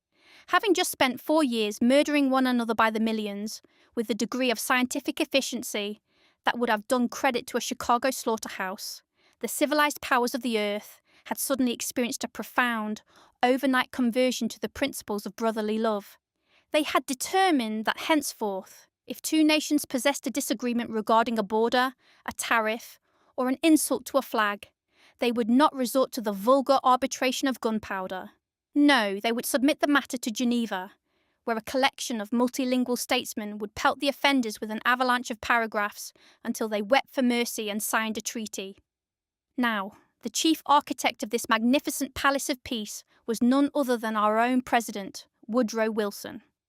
Wilson was a man who possessed a towering, unshakable affection for humanity in the abstract, combined with a profound, instinctive dislike for every individual human being who happened to cross his path. He had travelled to Europe in 1919 like a conquering prophet, his pockets stuffed with 14 points, and his mind illuminated by a vision of universal righteousness that made the Sermon on the Mount look like a collection of local ordinances. He had bullied the cynical prime ministers of Great Britain and France, men who had spent their entire lives studying the precise art of the political pocket-picking, into accepting the covenant of the League. He had returned to America, his health broken, but his spirit intact, confident that his countrymen would rush into this glorious federation of the world with cheers and open arms. Unfortunately, Wilson had committed the fatal, amateur blunder of the intellectual. He had spent so much time contemplating the stars that he had completely forgotten to check if his own horse was still hitched to the wagon. While the President was busy drafting the Constitution of the world, the United States Senate, under the stubborn and malicious guidance of Senator Henry Cabot Lodge, was observing the proceedings with the cold, critical eye of a sheriff inspecting a suspicious mule. The American people, as we have already established, had reached their absolute limit of global nobility. They did not want to protect the frontiers of Poland. They did not want to police the colonies of Africa. They wanted to stay home, buy a motor car, and ignore the rest of the planet. The Senate promptly rejected the Treaty of Versailles, padlocked the door against the League of Nations, and left Woodrow Wilson's favourite child stranded on the doorstep of Europe without a nickel to its name. Thus it came to pass that when the 42 nations of the earth gathered in Geneva for the great opening ceremony, the spectacle bore a remarkable, embarrassing resemblance to a grand, fashionable wedding where the groom has failed to appear, but the guests have decided to stay and eat the cake anyway because it has already been paid for by the bride's father. The setting for this historical performance was the Salle de Réformation, a large, drafty auditorium that had been constructed by the Calvinists for the purpose of listening to long sermons regarding the certainty of damnation. It was a room entirely devoid of luxury, possessed of an atmosphere of cold, Protestant severity that was calculated to discourage any outbreak of unseemly cheerfulness. The delegates sat on hard wooden benches that caused their aristocratic limbs to ache within 40 minutes, while the galleries were packed with journalists from every corner of the globe, all of them shivering in their overcoats and coughing into their handkerchiefs. The assembly was a magnificent carnival of diplomatic plumage. There were British lords in immaculate morning coats, who looked as though they had been born with a monocle already attached to their countenances. French statesmen with immense, cascading moustaches that seemed to have been designed for the filtration of soup. Japanese diplomats, who sat in a state of absolute, impenetrable silence. And representatives from various small republics, who looked immensely pleased to find themselves in a place where their votes possessed the exact same mathematical value as the votes of the British Empire. The proceedings were conducted in two languages, English and French, an arrangement that ensured every simple idea had to be expressed twice, thereby doubling the time required to achieve a state of complete misunderstanding. A delegate from South America would stand up and deliver a passionate, fiery address regarding the rights of small nations, accompanying his remarks with a display of physical gestures that threatened the safety of the neighbouring inkwells. When he sat down, a gentleman with a bald head and a tired voice would ascend the rostrum and translate the speech into English, stripping it of all its poetry, its fire and its adjectives, until it sounded like a report on the condition of the sewage system in Bristol. The great comedy of the League, and it was a comedy that turned into a tragedy before the decade was out, lay in the complete and total absence of any physical power to enforce its decrees. The League possessed no army, it possessed no navy, it did not even possess a uniform policy for the collection of its own garbage. Its chief weapon, its ultimate instrument of coercion, was the moral conscience of mankind, a force that has always been remarkably effective against people who already possess a conscience, but is entirely useless against a gentleman who happens to have a regiment of infantry and an appetite for his neighbour's territory. If a small nation should violate the covenant, the League could pass a resolution declaring the act to be highly improper. If the nation persisted in its wickedness, the League could recommend that its members cease to sell shoes or potatoes to the offender. But if a great nation, a nation with big guns and heavy battleships, should choose to take a fancy to a piece of real estate, the League could do nothing but sit on its hard wooden benches in Geneva, expand its chest, and deliver a series of beautiful, rolling sentences that expressed its profound sorrow at the state of the universe. The European powers, having realised that Uncle Sam had declined to provide the military muscle and the financial gold for the enterprise, immediately set about the business of turning the League into an instrument for the protection of their own private properties. The British used it to legitimise their possession of the old Turkish oil fields. The French used it to ensure that Germany remained in a state of permanent, starving bankruptcy. The Swiss, who were hosting the entire affair, confined their participation to charging the delegates 3 times the standard price for their cheese and their hotel rooms, a display of commercial neutrality that was universally admired. As the first session closed in December, the delegates departed for their respective capitals, thoroughly satisfied that they had inaugurated a new era of civilization. They had passed hundreds of resolutions. They had established dozens of commissions. They had spent millions of francs, and they had successfully avoided discussing any issue that could possibly lead to an argument between anyone who mattered. The League of Nations settled down into its comfortable Swiss sanctuary, a magnificent, empty monument to human hope and political hypocrisy. It had proved that 42 nations could live together in perfect harmony, provided they had nothing to do, no power to do it with, and an unlimited supply of stationery. And back in Washington, the ghost of Woodrow Wilson looked out from his retirement, his heart broken by the discovery that he had built a machine that could perform every function of a human being except live. Chapter 11. The Irish War of Independence, Bloody Sunday. It has always been a specialty of the Anglo-Saxon race to go about the globe, uninvited, for the purpose of presenting the native populations with the blessings of civilization.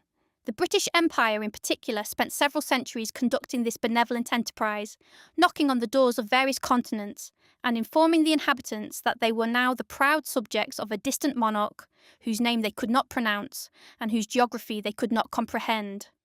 In most instances, after a brief and noisy demonstration of the efficiency of the British artillery, the natives would gracefully submit to the arrangement, put on trousers, and begin the long, profitable business of producing tea, rubber or cotton for the ledger keepers of London. But right on England's doorstep, separated from the British mainland by nothing more than a few leagues of grey and turbulent water, lay an island that flatly refused to appreciate the favour. Ireland had been subjected to the civilising influence of the British Crown for something like 700 years, and yet, with a hereditary stubbornness that defied all the known laws of political economy, the Irish continued to look upon their protectors with the exact same affection that a sheep reserves for the local wolf.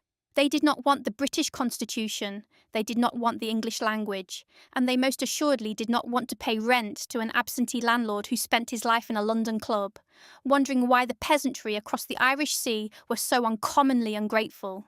By the autumn of the year 1920, this ancient domestic misunderstanding had ceased to be an argument and had become a ferocious, unvarnished and thoroughly desperate war. The Imperial Ledger. The British Plan. Deploy more troops. Enforce curfew. Restore dignity. The Irish Reality. Make the British occupation too expensive to endure. The Irish had established an underground government, elected their own parliament, and organised a secret, invisible army known as the Irish Republican Army, or the IRA. The commander of this phantom host was a young man named Michael Collins. Collins did not look like the traditional generals of the 19th century. He did not wear a gold-braided tunic, he did not possess a horse with a flowing mane, and he did not issue grand, rolling manifestos from a tent on a hill. He was a former postal clerk and bank employee, possessed of a broad frame, a quick smile, and a brain that operated with the ruthless, systematic precision of a modern filing cabinet. Collins understood that a small, impoverished nation could never defeat the greatest empire on earth in an open field of battle. You could not line up 5,000 Irish farmers in the middle of a pasture and expect them to exchange volleys with the Dublin garrison. Instead, Collins invented a style of warfare that belonged entirely to the 20th century. He turned the city of Dublin into a vast cooperative conspiracy. His soldiers were clerks, barmaids, railway conductors, and school teachers who went about their daily business in ordinary suits and caps. They hid pistols under their coats, carried intelligence in their boots, and executed their operations in broad daylight on the crowded street corners of the capital before vanishing into the crowd like a drop of water in a bucket. To combat this invisible enemy, the British administration at Dublin Castle, a gloomy medieval fortress that served as the centre of imperial power in Ireland, resorted to a measure that was a monument to official desperation. Finding their regular police force demoralised and their regular army unsuited for the tracking of ghosts, they recruited thousands of unemployed British veterans who had recently returned from the battlefields of France. These men were sent over to Ireland in a hurry, before the government had even managed to manufacture a sufficient number of uniforms for them. Consequently, they were dressed in a makeshift collection of dark green police tunics and khaki military trousers, an outfit that caused the witty populace of Dublin to name them the Black and Tans, after a famous pack of hunting hounds from the south of Ireland. The Black and Tans were formidable men, but they possessed one fatal defect as a peacekeeping force. They had spent 4 years in the trenches of the Western Front, where the only known method of solving a problem was to hurl a high-explosive shell at it until it stopped moving. They did not understand the fine points of detective work, and they did not care about the constitutional rights of the inhabitants. If an unidentified individual fired a shot at a British truck from an alleyway, the Black and Tans would promptly burn down the nearest half-dozen houses, arrest every male citizen within a mile, and beat the local shopkeeper until he remembered the name of his grandmother. It was a magnificent display of military energy, but it had the unfortunate effect of turning every moderate, peace-loving Irishman into a dedicated rebel before sunset. The conflict reached its terrible, suffocating climax on the 21st day of November, a date that would permanently enter the calendar of the nation under the grim title of Bloody Sunday. The morning of that winter day opened with a series of clockwork executions that thoroughly paralysed the British intelligence network in the capital. Michael Collins had discovered that the British had imported a special group of highly trained undercover agents, known to the underworld as the Cairo Gang, who had been placed in fashionable Dublin boarding houses for the purpose of identifying and assassinating the leaders of the rebellion. Collins determined to strike first. At 9 o'clock in the morning, while the rest of the city was preparing for church, small groups of young men walked calmly into various houses across the city, drew their revolvers and executed 14 British officers in their beds or their dining rooms. It was a brutal, cold-blooded performance, executed with the silent speed of a surgical operation, and it left Dublin Castle in a state of absolute trembling terror. The retaliation of the British forces, however, was not an exercise in military intelligence. It was an explosion of blind tribal fury. In the afternoon of that same Sunday, a crowd of some 10,000 citizens had gathered at Croke Park, a large sports ground in the north of the city, to witness a Gaelic football match between the teams of Dublin and Tipperary. It was an ordinary peaceful Sunday assembly, an audience filled with shopkeepers, labourers, women and children, who had come out to escape the tension of the city and enjoy an afternoon of athletic competition. An hour after the game began, a convoy of trucks containing the Black and Tans and the auxiliary police dashed up to the gates of the stadium. They did not enter the park to make arrests, nor did they ask to see the tickets of the patrons. They climbed out of their vehicles, advanced into the enclosure and immediately opened fire upon the crowd with rifles and machine guns. The scene that followed was an exhibition of human terror that regular history books find difficult to describe with proper dignity. There was no cover on the green field. The 10,000 spectators became a single, frantic animal, screaming, falling, and trampling one another in a desperate attempt to scale the high walls at the far end of the park. The players on the field dropped to the grass to escape the leaden hail. One of the Tipperary players, a young man named Michael Hogan, was shot through the body as he lay on the sod, his jersey stained with the red proof of the Empire's displeasure. Within 10 minutes, 14 innocent civilians lay dead or dying upon the field, and hundreds more were crushed or wounded by the panic.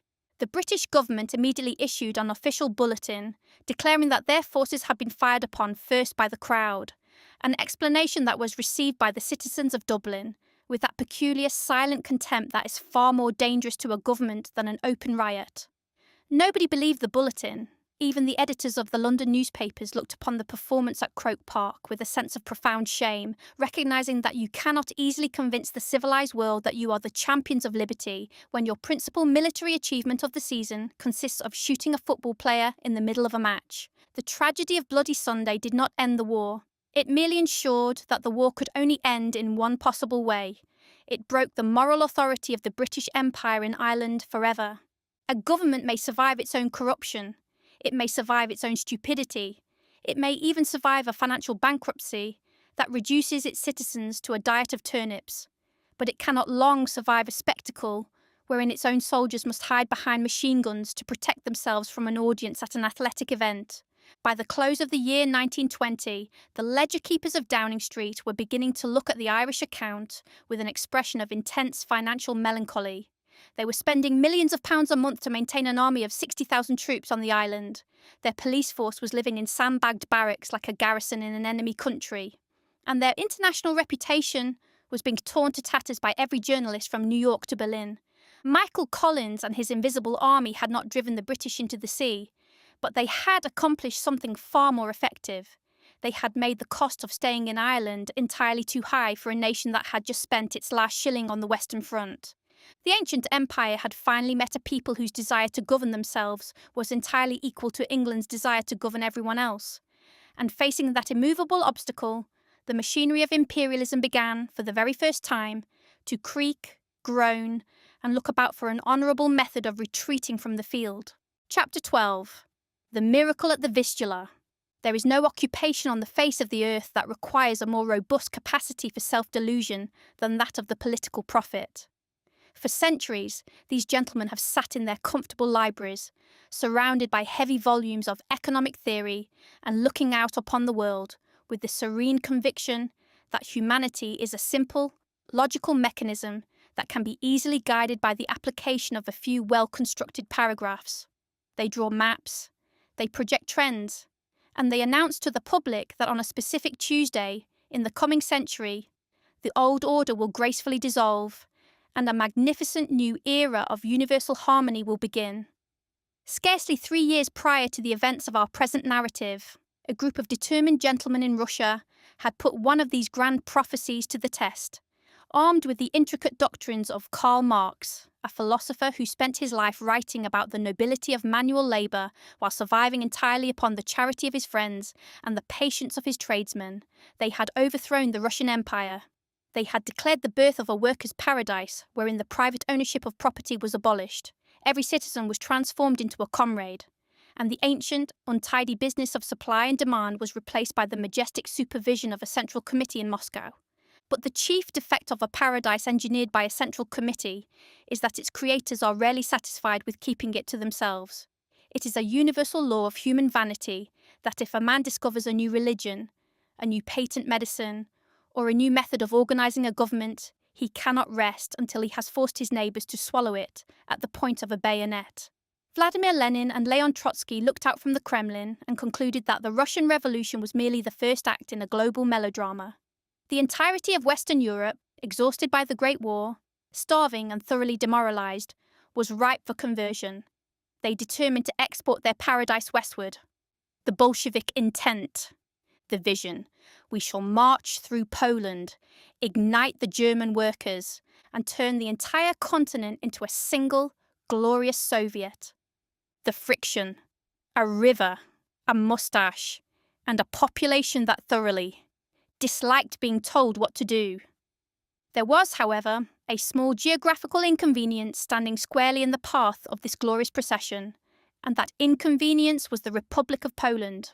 Poland was a nation that had spent the preceding 125 years entirely absent from the maps of Europe. It had been divided, sliced, and distributed among the empires of Russia, Prussia, and Austria, with the systematic thoroughness of a Sunday roast carved up for a large family. Yet by some miracle of cultural obstinacy, the Poles had flatly refused to disappear. They had preserved their language, their religion, and their peculiar fiery patriotism under 3 different varieties of foreign oppression, and when the Great War finally collapsed all 3 of those empires simultaneously, the Polish nation had popped back up out of the wreckage like a cork that had been held under water for a century. By the summer of 1920, this newly resurrected republic was only about 18 months old, possessed of an empty treasury, a population that was still patching up its roofs, and an army that was a masterpiece of administrative comedy. The Polish soldiers were equipped with a collection of uniforms inherited from 4 different nations, speaking 3 different dialects, and carrying weapons that required 21 different varieties of ammunition, none of which could be easily found in the same warehouse. To the commanders of the Soviet Red Army, the conquest of this infant republic appeared to be little more than a pleasant summer excursion, under the leadership of Mikhail Tukhachevsky, a brilliant aristocratic youth of 27 years who conducted his campaigns with the rapid ferocity of a young Napoleon. The Soviet forces advanced westward with a speed that thoroughly paralysed the intelligence offices of London and Paris. They moved in vast, unwashed columns, accompanied by thousands of wild Cossack horsemen, whose reputation for violence was sufficient to clear the villages 3 days before their arrival. By the early days of August, Tukhachevsky's forces had reached the outskirts of Warsaw. They were so close to the capital that the inhabitants could hear the dull, monotonous thumping of the Soviet artillery from their parlours, and the diplomatic corps was seen packing its trunks and departing for the border with that dignified haste that always characterises the higher branches of the civil service when there is danger of personal discomfort. The Western powers sat in their council chambers in Paris and wringed their hands in a state of absolute trembling terror. They believed that if Warsaw fell, the red wave would roll across Germany like a flooded river, submerge the Rhine, and terminate its journey only when the red flag was flying from the Eiffel Tower. They sent a delegation of French generals to Warsaw to offer advice, which was the only commodity the French government possessed in abundance at the time, though the Polish commander, Marshal Józef Piłsudski, received their counsel with a cold, silent contempt that caused the generals to write very lengthy, defensive reports to their superiors in Paris. Marshal Piłsudski was a man whose countenance was entirely dominated by an immense, ferocious moustache that seemed to have been constructed for the purpose of concealing his thoughts from the rest of mankind. He was a former socialist revolutionary who had spent years in Siberian exile, a man who possessed a profound, mystical faith in the destiny of his nation, combined with a total lack of respect for the orthodox principles of military science. While the French advisers urged him to establish a standard defensive line along the Vistula River and wait for the enemy to wear themselves out against the trenches, Piłsudski determined upon a gamble so reckless that his own staff officers whispered that the marshal had finally lost his reason under the strain. He stripped the defence of Warsaw down to the absolute minimum, leaving the city guarded by little more than a patchwork line of students, factory workers, and women who had been handed rifles and told to stand firm. He then collected the remaining remnants of his mobile forces into a secret strike group some 70 miles south of the capital, hidden along the banks of the Weeps River. His plan was to wait until Tukhachevsky had fully committed his armies to the assault on Warsaw, and then hurl his small force directly into the exposed, overextended southern flank of the Soviet advance. It was a strategy that depended entirely upon the absolute ignorance of the enemy, the flawless timing of a broken-down transport system, and the willingness of the Polish soldier to march 40 miles a day on a diet of dry rye bread and water. On the 13th day of August, the final battle began. The Soviet forces launched a ferocious assault upon the outer defences of the city, taking the town of Radzymin and reaching a point a mere 15 miles from the heart of the capital. The smoke of the conflict hung over the roofs of Warsaw like a heavy grey shroud, and the churches were packed to the doors with thousands of citizens who had concluded that since the government was powerless, the Almighty must be induced to intervene by a display of competitive praying. Then, on the 16th day of August, Piłsudski struck. His strike force erupted from the south like a hidden spring that had been suddenly released. They encountered almost no resistance, for the Soviet commanders had been so thoroughly convinced of their victory that they had left their flanks guarded by nothing more than a few scattered pickets and a vast quantity of empty space. At the exact same moment, the Polish cryptologists performed a miracle of modern science that surpassed anything ever achieved by the prophets of old. They had successfully decoded the Soviet radio ciphers, and discovering that the main Soviet station was attempting to transmit orders to their detached Fourth Army to retreat, the Polish operators took possession of the frequency. For 2 consecutive days, the radio station in Warsaw broadcast the entire text of the Book of Genesis in Morse code, completely jamming the Soviet communications and leaving their northern forces in a state of total, blind isolation, while Piłsudski's columns were chewing up their rearguard. The Radio War of 1920. Soviet radio operator.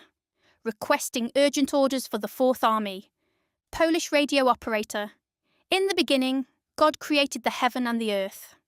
The result was an administrative and military catastrophe that occurred with the suddenness of an avalanche. The Red Army did not merely retreat, it disintegrated.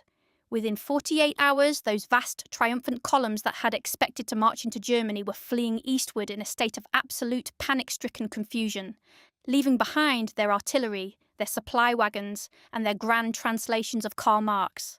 Tukhachevsky's dream of a global revolution was buried under the mud of the Polish plains, and the Red Wave was paused so thoroughly that it would require another 20 years and the assistance of Adolf Hitler before it could find its way back to the Vistula. The Western world, looking upon the sudden transformation of the landscape, could find no rational explanation for the event within the standard vocabulary of military science. They called it the miracle at the Vistula, a phrase that was highly satisfactory to the theologians, immensely comforting to the French advisers who immediately claimed credit for the arrangements, and profoundly amusing to Marshal Piłsudski, who knew that the miracle had been executed entirely by the application of an immense moustache, a spectacular piece of radio jamming, and the stubborn insistence of a population that preferred their own homegrown difficulties to a paradise imported from Moscow. Section 5. Mechanical and Scientific Marvels. Chapter 13. The Thompson Submachine Gun. The unique distinction which separates man from the higher orders of the ape family, and indeed from all the more respectable beasts of the field, is his unmatched, glittering genius for inventing tools wherewith to puncture his fellow man from a distance. A tiger is born with a set of claws which must satisfy his requirements for a lifetime. A hornbill must make do with the beak provided by nature, and the common bulldog is limited to such damage as he can execute with a pair of stubborn jaws and a brief expenditure of physical energy. Man alone, being possessed of an immortal soul and a capacity for higher mathematics, looks upon the simple claws of the animal kingdom with a sense of profound pity. From the moment he discovered that a smooth pebble could be hurled with greater velocity from a leather pocket than from the naked hand, he has spent his finest intellectual energies in the cultivation of long-distance disagreement. In the early months of the year 1920, this ancestral passion for punctuation achieved its highest, most portable, and most rhythmic manifestation in the laboratories of the Auto Ordnance Corporation. It was an instrument known to the registries of the Patent Office as the Thompson submachine gun, but it would eventually be baptized by the public under a variety of affectionate local titles, including the Chicago typewriter, the Annihilator, and the Chopper, the inventor's logic, the hypothesis. A portable machine gun will quickly clear the trenches and restore peace to a suffering continent, the reality. The war ended too soon, leaving a gentleman with 10,000, instruments of destruction, and an empty order book. Now, General John Taliaferro Thompson, the mastermind behind this particular marvel of mechanical deception, was a military gentleman of the old school, possessed of excellent intentions and a countenance of immaculate bureaucratic gravity. During the late unpleasantness in Europe, General Thompson had observed that the chief difficulty of modern warfare lay in the immense amount of time wasted by the soldiers in walking across the mud of no man's land for the purpose of shooting one another with single-shot rifles. It was a slow, tedious, and thoroughly unbusinesslike performance. He concluded that what the civilization of the 20th century required was a trench broom, a small, lightweight firearm that a single infantryman could carry in his arms like an infant, capable of scattering several hundred leads of lead into a ditch within the space of a few seconds. With the assistance of a group of ingenious mechanics, General Thompson perfected a mechanism that utilized a beautiful principle of physics, wherein the very pressure of the exploding cartridge was used to unlock the bolt and load the next round, repeating the cycle with a velocity that turned the sound of gunfire from a series of distinct reports into a single, continuous, and terrifying roar, remarkably like the sound of a heavy canvas sail being torn in a gale. Unfortunately, for the financial expectations of the Auto Ordnance Corporation, the European empires grew thoroughly tired of their mutual destruction, just as the factories in America were getting the machinery oiled. The armistice was signed in November of 1918, leaving General Thompson in the melancholy position of a merchant who has manufactured an immense supply of premium ice skates just as the pond begins to melt for the summer. The trenches were filled in, the soldiers were sent home to their farms, and the United States Army informed the general, with that polite indifference that always characterizes a peacetime government, that they had absolutely no use for a trench broom now that there were no trenches left to sweep. Finding himself with a warehouse full of portable lightning and an empty bank account, General Thompson was forced to resort to the grand, universal remedy of the American Republic. He decided to market his machine gun to the civilian public. In the spring of 1920, the corporation issued a commercial catalogue that deserves to be ranked among the supreme monuments of American romantic fiction. Since the law of the land did not yet include any foolish restrictions regarding the ownership of automatic artillery, anyone with a postal address on a pocketbook could purchase a Thompson gun, complete with a drum magazine containing 100 cartridges for the sum of $200. The advertisements were directed at two distinct classes of citizens: the honest rancher. The catalogue featured a beautiful illustration of a gentleman in a wide hat standing on the porch of a lonely western cottage, using his Thompson submachine gun to defend his cattle against a band of desperate horse thieves who were fleeing across the prairie in a cloud of dust. It was implied that the gun was an indispensable asset for the modern agriculture business, as useful for the eradication of coyotes and crows as a common scarecrow, though considerably more thorough in its results. The prudent banker. Other notices recommended the weapon to bank guards, express messengers, and suburban homeowners who wished to discourage the nighttime visits of the ordinary burglar by the application of 800 rounds of lead a minute, an arrangement that would certainly protect the silver spoons, though it might leave the dining room wallpaper looking somewhat ventilated. The spectacle of a quiet, church-going citizen purchasing a military machine gun through the post office for the purpose of protecting his turnip patch from the local boys is one of those exquisite comedies that only the American imagination can properly construct. However, the honest ranchers of Wyoming and the prudent bankers of Boston showed a remarkable lack of enthusiasm for the new invention. A rancher discovered that if he fired a Thompson gun at a coyote, he was likely to destroy not only the coyote, but also the 3 neighbouring fences and 2 of his own best milk cows. And a banker found that a guard who unleashed a drum of ammunition in the lobby of a financial institution was liable to reduce the local board of directors to a collection of casualties before he had even managed to hit the robber. But just as General Thompson was preparing to declare bankruptcy, his true customers arrived. They did not come from the ranches of the West, nor did they belong to the banking aristocracy of the East. They were the rising young executives of the nation's newest, most profitable, and most illegal industry, the bootlegging syndicates of the great cities, the extension of business law. The old method, an argument between merchants settled by an appeal to a judge. The 1920 method, an argument between bootleggers settled by a 5-second. Demonstration from a closed automobile to a gentleman who spent his nights importing illegal Canadian whiskey across the Detroit River or manufacturing bathtub gin in a basement in Chicago. The Thompson submachine gun was not a weapon. It was a highly efficient piece of office equipment. The bootlegging business, as we have already seen, was operated entirely outside the tedious restrictions of the civil courts. If a rival syndicate chose to encroach upon your territory, or if a regular customer decided to forget the payment for his monthly supply of rum, you could not employ a lawyer to draft a summons or file an injunction before a magistrate. The Thompson gun provided an overnight solution to all these commercial difficulties.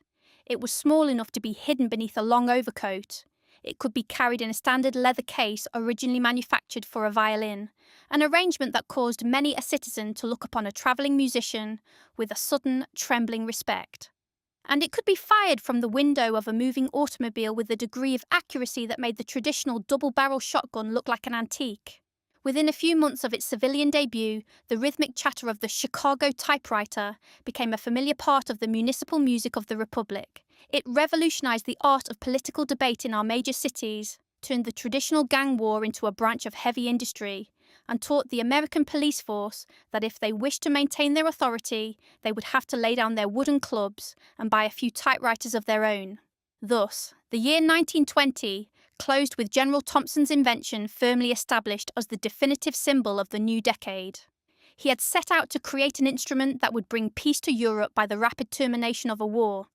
And instead, he had provided the youth of America with a machine that turned the streets of their own cities into a permanent, loud, and incredibly profitable battlefield. It was a magnificent display of human progress, proving that no matter how hard a high-minded inventor may labour to protect his country's virtues, the public will always find a way to use his genius for the preservation of their own favourite vices. Chapter 14.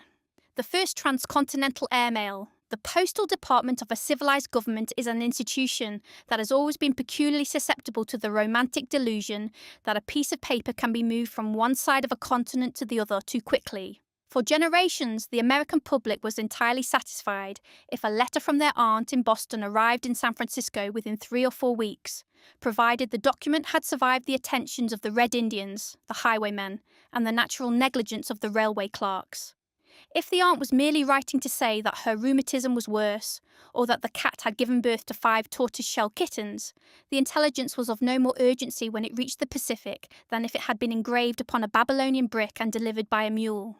But by the summer of the year 1920, the Post Office Department had been bitten by the same modern tarantula that was currently causing the rest of the Republic to race about the landscape in a state of high-velocity delirium. The authorities looked upon the railway train, an engine that could cross the continent in the remarkably brief span of 5 days, and they concluded that 5 days was an eternity. It was an insult to progress. They determined that the mail must fly. The instrument chosen for this grand experiment was not a sleek, majestic liner of the skies, such as a modern citizen might expect to boarding for a holiday. No, the aerial fleet of the post office in 1920 consisted entirely of surplus military de Havilland DH-4 biplanes left over from the Great War. The anatomy of a DH-4, the frame, canvas, wire and premium spruce wood. The engine, a massive Liberty motor with a habit of shedding its parts. The safety feature, a large gasoline tank placed directly between the pilot's back and the fiery exhaust. The young men who flew these machines did not possess the social status of the modern commercial pilot, who wears a neat uniform with gold stripes and sits in a heated cabin surrounded by thousands of automated dials. The airmail pilots of 1920 were a wild, reckless, and thoroughly unpolished breed of adventurers who dressed in heavy leather coats, greasy trousers, and sheepskin-lined boots to prevent themselves from freezing to death in an open cockpit at 8,000 feet. They were universally regarded by their superiors as a collection of incorrigible lunatics, and by the insurance companies as individuals whose signatures upon a policy were of no more financial value than a declaration of loyalty from a professional politician. The official mortality statistics of the airmail service during its first years were a monument to official obstinacy. It was whispered among the mechanics that a young man who entered the service had about the same chance of surviving his first winter as a snowball has of maintaining its structural integrity during a July afternoon in New Orleans. The great comedy of the enterprise, and it was a comedy that frequently required the services of the local undertaker, lay in the complete and total absence of any scientific apparatus for the guidance of the aviator. The pilots did not possess radios. They did not possess radar.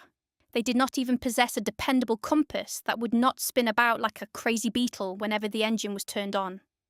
If a gentleman wished to fly from New York to San Francisco with a bag of 10-cent love letters, he was obliged to execute the entire journey by the exclusive application of his own eyesight and a robust capacity for guesswork.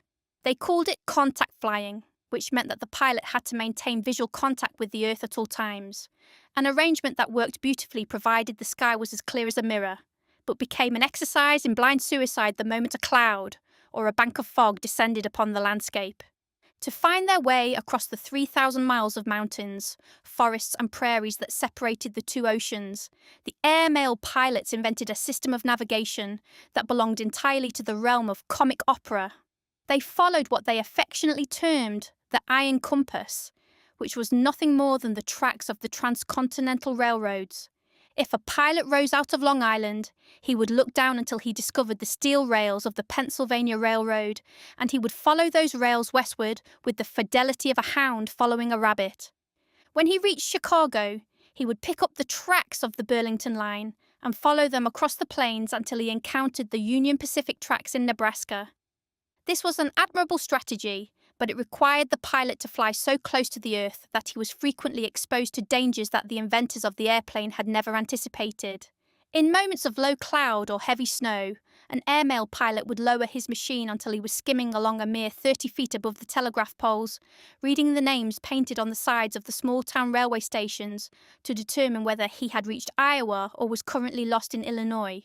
It was not uncommon for a locomotive engineer, looking back from his cab during a storm, to discover a large, roaring biplane tailing his train at a distance of 50 feet, the pilot waving his arm through the blizzard to ask if the train was bound for Omaha or Denver.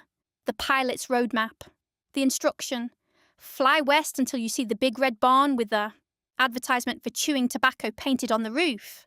The alternative: if you hit a church steeple, you have gone 2 miles. Too far to the north.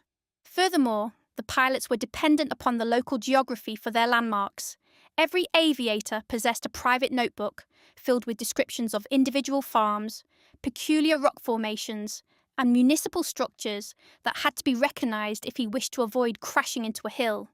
They navigated by recognizing a specific red barn in Indiana, a particular herd of white cattle in Wyoming, or a church steeple in Salt Lake City, if a farmer happened to paint his barn green over a weekend, or if the cattle were driven to a different pasture for the winter. The entire navigation network of the United States Post Office was thrown into a state of profound, trembling confusion, and the mail was liable to spend the night in an apple orchard instead of the municipal repository. On the 8th day of September in the year 1920, the department attempted its grandest performance, the opening of the first continuous transcontinental airmail route. A relay of planes was organised to carry the bags all the way from the Atlantic to the Pacific without a pause. The first machine left Hazelhurst Field on Long Island at the break of dawn, and for the next 33 hours the mail was hurled from plane to plane, from pilot to pilot, across the Alleghenies, over the Mississippi, through the rocky gorges of the West, and down into the valleys of California. The journey was a magnificent spectacle of human courage and mechanical perversity. One pilot was forced to land his machine in a cornfield in Pennsylvania because his radiator had sprung a leak. He mended the engine with a piece of wire borrowed from a passing scarecrow, refilled the tank with muddy water from a hog wallow, and took off again into the rain. Another gentleman crossing the plains of Nebraska at night found himself completely blind in a thunderstorm. He was saved from destruction only because a league of public-spirited farmers, having been informed by telegraph that the mail was coming, went out into their fields with their lanterns and set fire to several dozen haystacks to illuminate the boundaries of the prairie for the traveller. Against all the calculations of the traditionalists, the experiment succeeded. The mailbags arrived at the Marina Field in San Francisco precisely 33 hours and 20 minutes after they had left the shores of New York. It was a triumph that broke the records of the railway trains by nearly 2 full days, and the Postmaster General issued a manifesto that overflowed with such a torrent of patriotic bloviating that a reader might have concluded that the angels themselves had acted as the co-pilots for the journey. But the reflective observer of human progress, looking upon those grease-stained leather bags as they were unloaded from the canvas wings of the biplane, could not help but wonder what monumental treasures of human intellect had required such a display of mortal peril. When the bags were opened, it was discovered that the contents consisted of precisely the same description of material that had previously been carried by the slow-moving mules of the 19th century. Several hundred notices from financial institutions informing the citizens of California that their mortgages were due. A collection of circulars advertising a premium brand of laundry soap. A few dozen letters from young men in New York to their sweethearts in San Francisco, containing sentences that could have easily waited until the following spring without causing any permanent injury to the structure of the universe. The first transcontinental airmail was indeed a triumph of navigation and bravery, but it was also a magnificent demonstration of the great law of modern civilization. We are a people who will cheerfully risk the lives of a dozen brave young men, spend thousands of dollars of public treasure, and dismantle several premium airplanes simply for the privilege of moving our nonsense from one side of the world to the other at a speed that prevents us from thinking about what we are writing. The airmail had conquered the continent, the iron compass had proved its worth, and the sky was now permanently established as the repository for our bills, our circulars, and our national haste. Chapter 15. Rutherford's Proton. It has always been a source of profound gratification to the reflective philosopher to observe the spectacular layout of the human intellect, particularly in its choice of battlefields. Man will spend 3 centuries weeping over his inability to see through a brick wall, and then, upon being presented with an instrument that allows him to peer into the very marrow of the universe, he will immediately use it to determine whether his neighbour is cheating at cards or if there is an uncollected tax to be gathered from the inhabitants of the next valley. We are an inquisitive species, but our curiosity is almost always decorated with a keen eye for the ledger. For several thousand years, the scientific establishment of our planet operated under a remarkably comfortable and uncomplicated doctrine regarding the architecture of the cosmos. The ancient Greeks, a people who spent their lives wrapped in bedsheets, discussing virtue in the shade of an olive tree, had decreed that the world was constructed out of 4 fundamental elements: earth, air, fire, and water. It was a beautiful, simple, and thoroughly mistaken theory, but it possessed the immense advantage of being easily understood by the common people. If a man dropped a stone on his toe, he knew it was the earth element asserting its gravity. If he burned his whiskers on a candle, he was suffering from an excess of the fire element. There was no need for textbooks, no need for laboratories, and no need for mathematics beyond the capacity to count one's sheep before nightfall. By the opening months of the year 1920, however, this ancient peace had been completely shattered by a new breed of natural philosophers who were not content to leave the universe alone in its simplicity. They had developed a terrifying passion for chopping things up into smaller pieces to see what made them tick. They had discovered that the solid matter of our globe was not solid at all, but was composed of billions of minuscule, invisible systems called atoms, a word derived from the Greek meaning indivisible, which the scientists immediately celebrated by spending the next 20 years proving that they could divide it with the greatest ease imaginable. The supreme grand master of this atomic butchery was a large, boisterous gentleman named Sir Ernest Rutherford. Rutherford was a native of New Zealand who had travelled to England for the purpose of turning the scientific world upside down, an enterprise he conducted with a degree of physical energy and acoustic volume that thoroughly terrified his colleagues at the Cavendish Laboratory. He did not look like the traditional philosopher of the 19th century. He did not possess a pale, bloodless countenance. He did not wear a velvet skullcap, and he did not speak in those hushed, mysterious whispers that are designed to convince the public that the speaker is on intimate terms with the ghosts. Rutherford was a large, full-blooded man with a voice that resembled the roar of a sea captain in a gale and a habit of singing old church hymns at the top of his lungs while he was working, a habit that caused many a delicate glass instrument in his laboratory to vibrate in sympathy with his theology. Rutherford's method of investigation was characteristically direct. He did not sit in a chair and meditate upon the nature of existence. He built a mechanical artillery piece. He took a tiny speck of radium, a substance that was then causing a great deal of excitement because it could glow in the dark and gradually destroy a man's liver without his noticing it. And he used it to fire a continuous stream of miniature projectiles called alpha particles into a container of ordinary nitrogen gas. The atomic reality. The ancient belief. The world is made of solid, dependable bricks. The 1920 discovery. The world is made of tiny, frantic ghosts dancing around an empty ballroom. It was a spectacular piece of celestial billiards.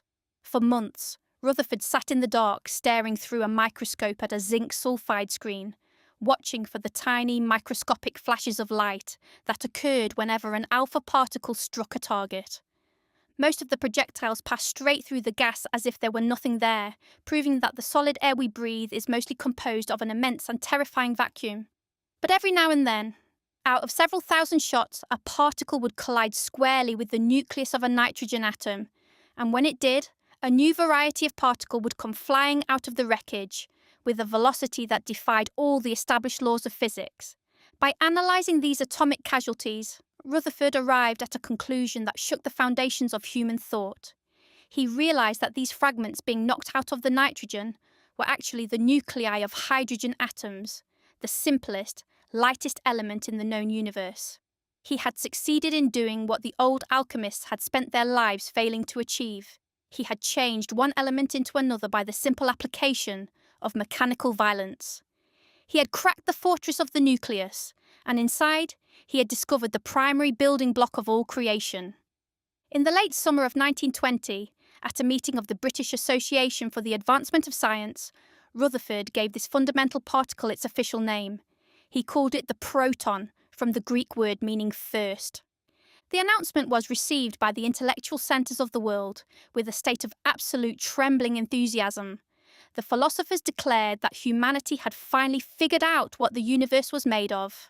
They drew elaborate diagrams in the journals, showing the modern atom as a miniature solar system, with a heavy righteous proton sitting in the centre like a golden king, surrounded by a cloud of small frantic electrons that spun about his throne with an agility that would have done credit to a professional dancer. The public was informed that everything they could see, touch or smell, the mountains, the oceans, the stars, the skyscrapers of New York, and the boots on their own feet, was constructed entirely out of these two invisible entities. It was an extraordinary revelation, but it brought with it a profound philosophical crisis for the common man.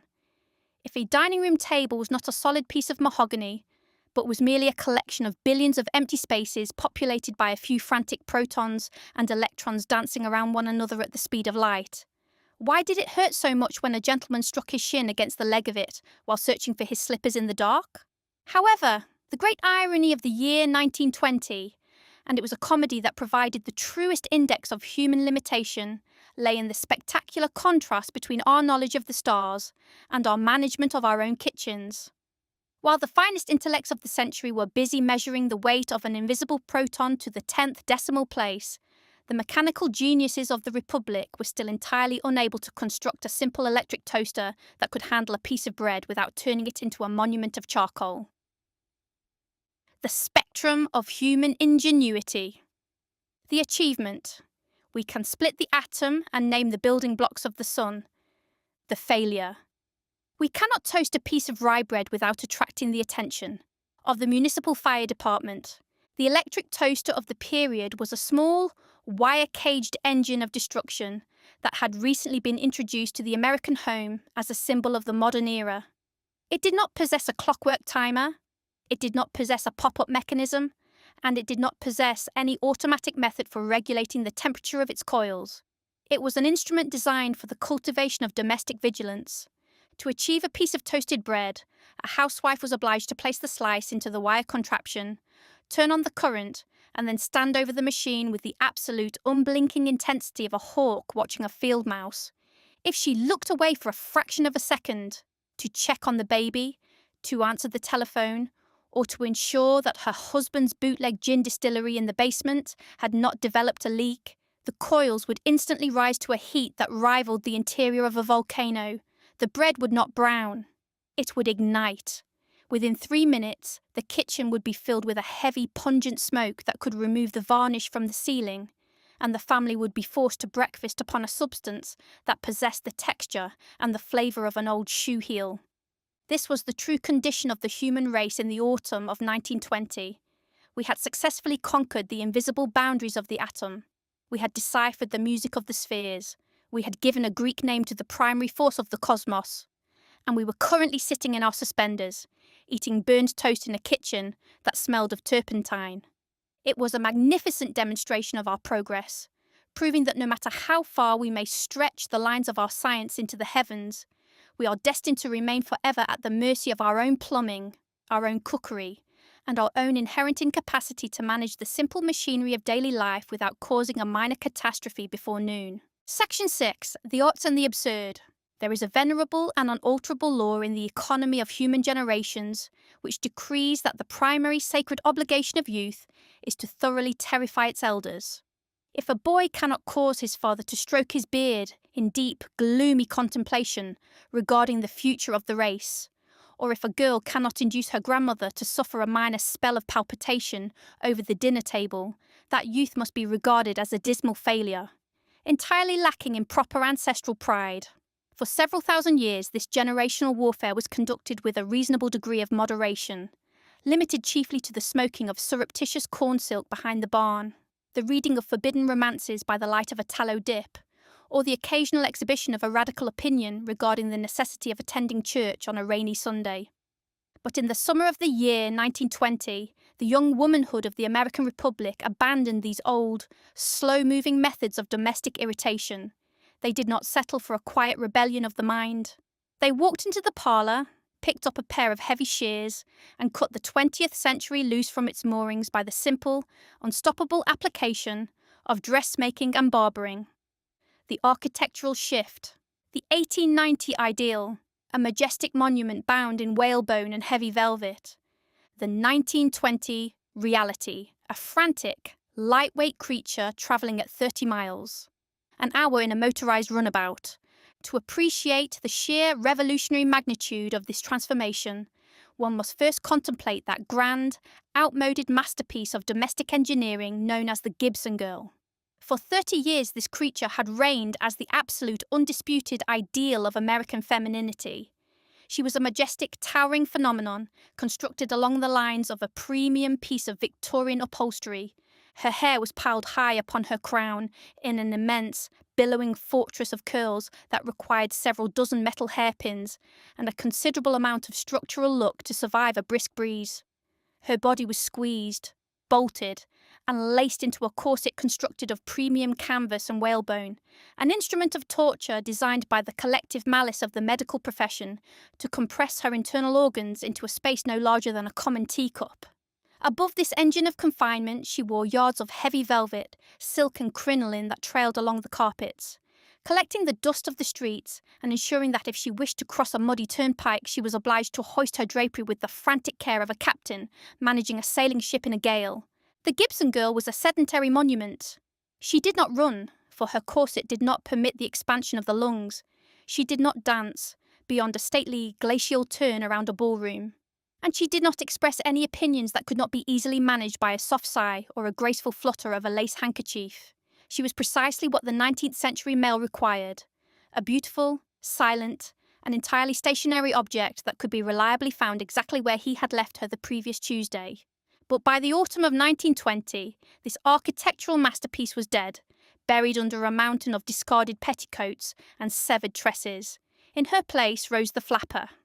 The name itself was a matter of considerable etymological debate among the journalists of the period.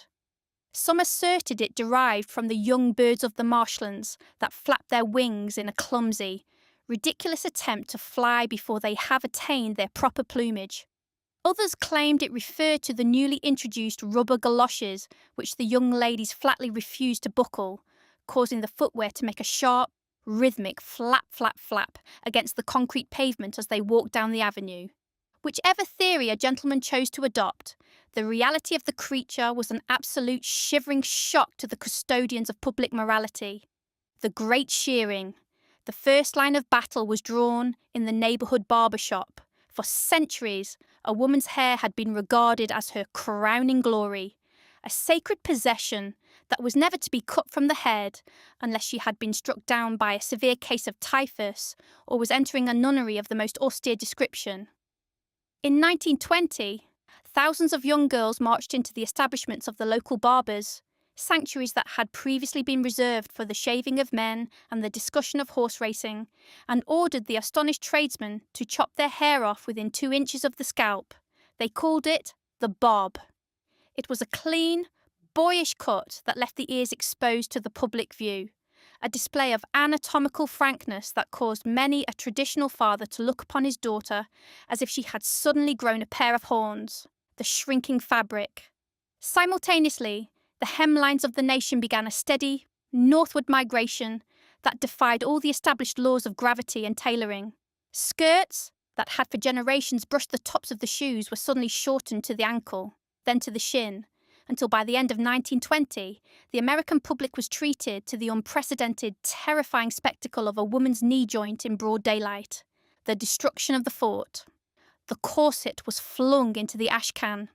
In its place, the youth adopted a loose, straight, cylindrical garment that resembled nothing so much as a silk flower sack fitted with shoulder straps.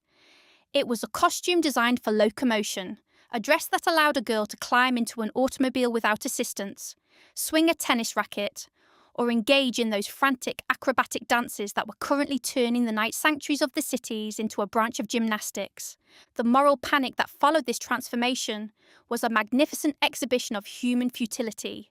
The clergy took to their pulpits to announce that the short skirt was the definitive sign of the approaching end of the world, a celestial judgment that would surely involve fire, brimstone, and a complete shortage of premium linen.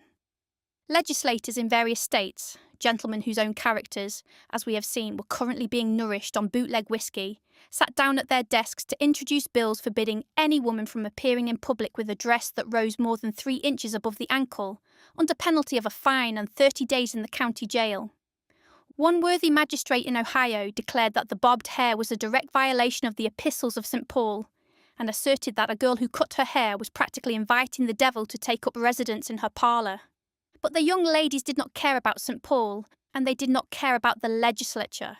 They discovered that if you remove 20 pounds of unnecessary fabric from your person, discard a whalebone corset and cut your hair so that it does not require 2 hours of labour before breakfast, life becomes a remarkably pleasant and cheerful business.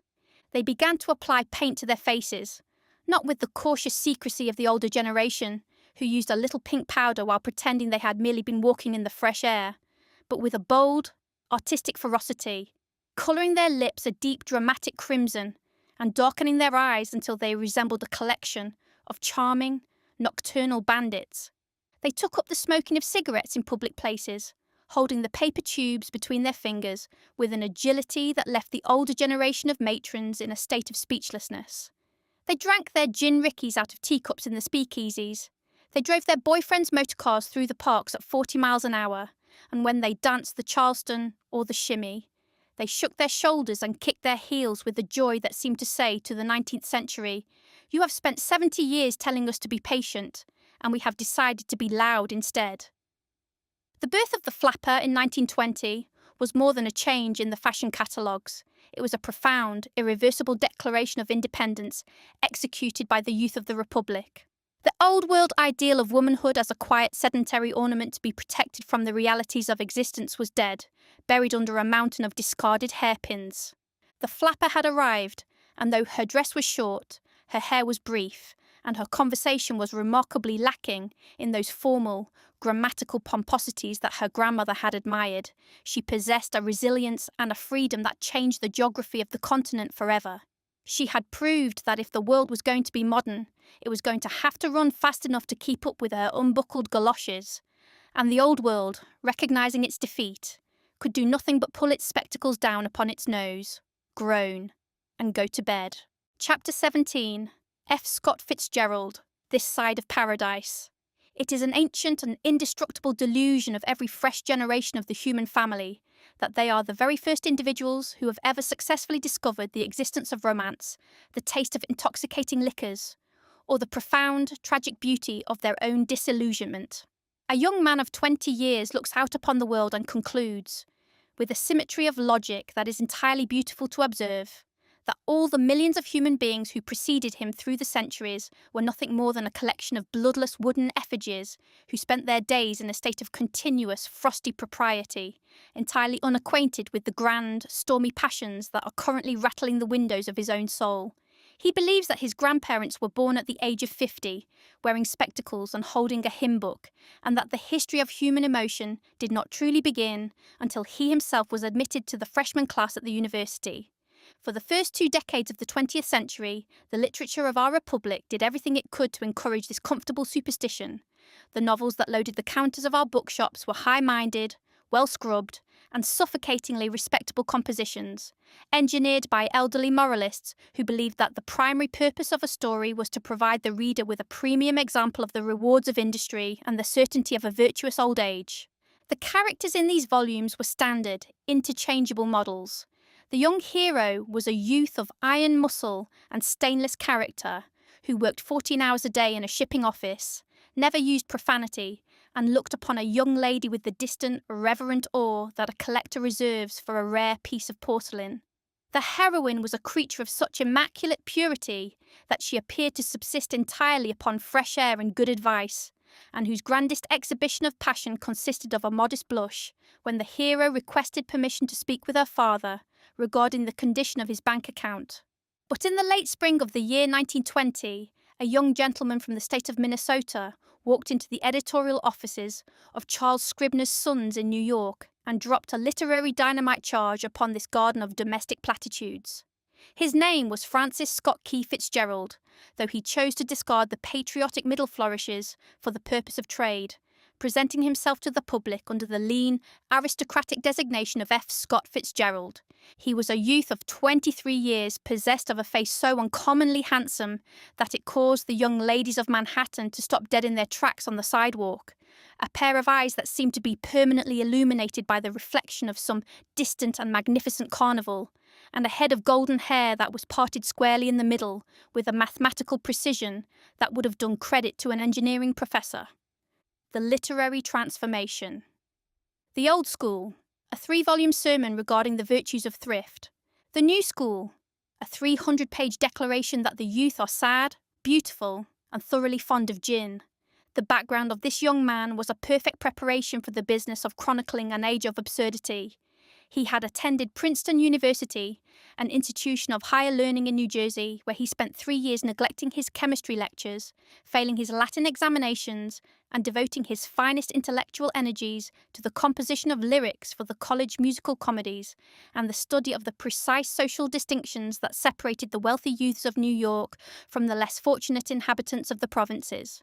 When the Great War erupted, he had left the university without a degree to enter the army, and having been stationed at a camp in Alabama, he had performed the greatest military achievement of his career by falling desperately in love with Zelda Sayer, a wild, beautiful, and thoroughly unpredictable Southern belle who possessed a capacity for causing a minor riot at a country club dance that was universally admired by the youth of 3 states. Zelda was a magnificent creature of the new era, but she possessed a keen, small-town eye for the condition of the ledger. She flatly refused to marry her golden-haired lieutenant on his prospects alone, informing him with a delightful but terrifying frankness that she had no intention of spending her youth in a 3-story walk-up, mending his socks and waiting for his genius to be recognised by the public. Fitzgerald had retreated to his parents' house in St. Paul, pinned his manuscripts to the wallpaper of his bedroom, and for several months he had written with the frantic, white-knuckled ferocity of a man who is attempting to buy a bride before another customer arrives with a larger bag of gold. The result of this romantic panic was a novel titled This Side of Paradise, published by the ancient House of Scribners on the 26th day of March in the year 1920. The old publishers, who had spent 50 years printing the majestic, slow-moving prose of Henry James and the theological essays of Presbyterian divines, looked upon the manuscript with the same trembling horror that a church deacon reserves for an uninvited goat that has wandered into the middle aisle during a sermon. The book did not possess a plot in the traditional sense, it did not possess a moral, and it did not possess any character who could be reliably expected to do a single day of honest work for the benefit of the gross national product. It was the biography of a youth named Amory Blaine, a young man who was an exact, glittering duplicate of Fitzgerald himself. Amory was a romantic egotist who spent his childhood being thoroughly spoiled by an eccentric mother, his adolescence in looking at his own reflection in the mirrors of fashionable prep schools, and his youth at Princeton, where he discovered that the ultimate tragedy of human existence lay in the fact that his favourite neckties did not perfectly match the colour of his socks. He fell in love with a succession of beautiful, cold-hearted young ladies who kissed him in the backs of motor cars, drank his cocktails, and then promptly deserted him for various other youths who possessed larger allowances or more reliable expectations from their grandfathers. The impact of the book upon the public mind of 1920 was instantaneous and spectacular. It was as though a window had been suddenly thrown open in a room that had been shut up since the death of Queen Victoria. The older generation read the volume with a sense of profound, shivering terror. For years they had suspected that the youth of the nation were changing, but they had comforted themselves with the belief that the bobbed hair, the unbuckled galoshes, and the jazz music were merely superficial, passing eccentricities that could be cured by a good talking to or a brief course in domestic economy.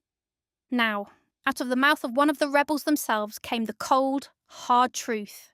Fitzgerald informed the astonished parents of the Republic that their children had grown up to discover that all gods were dead, all wars were fought, and all faiths in man were shaken. But what truly paralysed the intelligence of the matrons was the discovery of the petting party, a social institution wherein the young men and women of the best families gathered in darkened parlours or country club verandas for the exclusive purpose of exchanging embraces without the benefit of an introduction, a chaperone, or any intention of matrimony. "They kiss!" the reviewers for the religious weekly shrieked, their pens trembling with indignation. "They kiss before they are engaged. They drink gin out of flasks at football games. They speak of the human anatomy with a degree of vocabulary that would make a sailor blush. And they look upon their elders as a collection of obsolete artifacts that ought to be cleared away by the health department." The youth of the nation, on the other hand, received the book as their definitive charter of liberty. They bought out edition after edition until the presses could scarcely find sufficient paper to keep up with the demand. Every undergraduate at Yale, Harvard, and Michigan immediately adopted the vocabulary of Amory Blaine. They began to look at themselves in the mirrors with a newfound, tragic intensity. They began to wear their coats with a peculiar, careless slouch, and they spent their evenings trying to look as though all their faiths in man had been thoroughly shaken, an expression that required a considerable amount of facial muscle, but was regarded as exceedingly distinguished by the young ladies. The new American vocabulary. The old term, a formal courtship under the supervision of 3 aunts. The 1920 term, a petting party in a motorised runabout with a bottle of rum. Fitzgerald did not merely chronicle the new era, he gave it its name. In the pages of his stories, he popularised the term the Jazz Age, turning a word that had previously been associated with the subterranean dance halls of the South into a glittering description of an entire civilization that was currently racing toward bankruptcy, with a song on its lips and a glass of bootleg liquor in its hand. The financial windfall from the book was sufficient to satisfy even the small-town commercial requirements of the Sayre family. Zelda packed her trunks, boarded a train for New York, and on a beautiful April morning, she and Scott were married in the rectory of St. Patrick's Cathedral, an event that marked the official coronation of the King and Queen of the Carnival. The young couple immediately set about the business of living the very novel they had created. They took up residence at the Plaza Hotel, and for the remainder of the year 1920, they turned the city of New York into a personal 3-act comedy. They rode on the tops of taxicabs down Fifth Avenue in their evening clothes. They dove into the public fountains of Union Square because the July heat was oppressive, and they wished to see if the water was clean. They arrived at theatre parties 3 hours late, explaining to their host that they had been obliged to spend the afternoon helping a stranger look for a lost tricycle in Central Park. They were young, they were beautiful, they were rich, and they were thoroughly determined to consume the 20th century before it had a chance to grow old. Fitzgerald sat at his desk between parties, nursing a hangover that felt like a localised thunderstorm, and dashed off short stories for the popular magazines at the rate of $1,000 apiece, stories about flappers who bobbed their hair to annoy their uncles, and young men who lost their fortunes but found their style. The year 1920 closed with F. Scott Fitzgerald firmly established as the definitive prophet of the decade. He had looked upon the chaos of the Republic, the dry dawn of Prohibition, the airwaves filled with invisible music, the flappers in their short skirts, and he had given it a mirror wherein it could see its own beautiful, foolish face.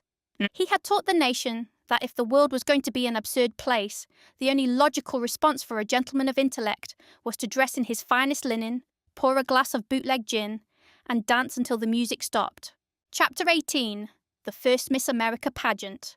The American businessman is a creature possessed of many magnificent talents, but his supreme, glittering masterpiece is his total, unyielding refusal to allow the laws of nature to interfere with the collection of a dollar. He looks upon the turning of the earth, the migration of the birds, and the rotation of the seasons not as grand, celestial exhibitions of the Almighty's architecture, but as a series of specialised administrative difficulties to be overcome by the application of advertising and showmanship. If the sun chooses to set in the evening, the businessman does not waste his time in poetic contemplation of the twilight. He invents the electric lamp and charges the public 3 cents an hour for the privilege of ignoring the darkness. For several decades, the primary, heartbreaking tragedy of the Atlantic coast was the sacred and immutable institution of Labor Day. Historically, this first Monday in September was the precise moment when the American public, acting upon some blind, collective instinct that resembled the migration of the lemmings, would suddenly pack their valises, lock up their summer cottages, and flee the beaches of the Republic. One day, the shore would be black with humanity, the hotels would be roaring with prosperity, and the cash registers would be playing a continuous syncopated melody that filled the souls of the innkeepers with holy joy. The next morning, the wind would whistle through empty verandas, the waves would break upon a desert of barren sand, and the local merchants would be left sitting in their empty parlours, weeping into their ledgers and contemplating a long, unprofitable winter of honest labour. The vacation calendar. July and August. The public will pay $1 for a cup of lukewarm water. September. The public will not visit the ocean if you offer it to them for nothing. Nowhere was this seasonal melancholy more deeply felt than in the city of Atlantic City, New Jersey. Atlantic City was an empire constructed entirely upon the sand, a city whose sole, magnificent purpose was the separation of the citizen from his pocket money by the competitive application of saltwater taffy, rolling chairs, and a wooden boardwalk that stretched along the beach like an immense 3-mile invitation to extravagance. It was a place where a man could purchase a ticket to see a horse dive from a platform into a tank of water, buy a bottle of patent medicine that promised to cure his rheumatism while dissolving his boot soles, and consume a quantity of fried clams that would have paralysed a goat, all within 40 yards of the municipal lighthouse.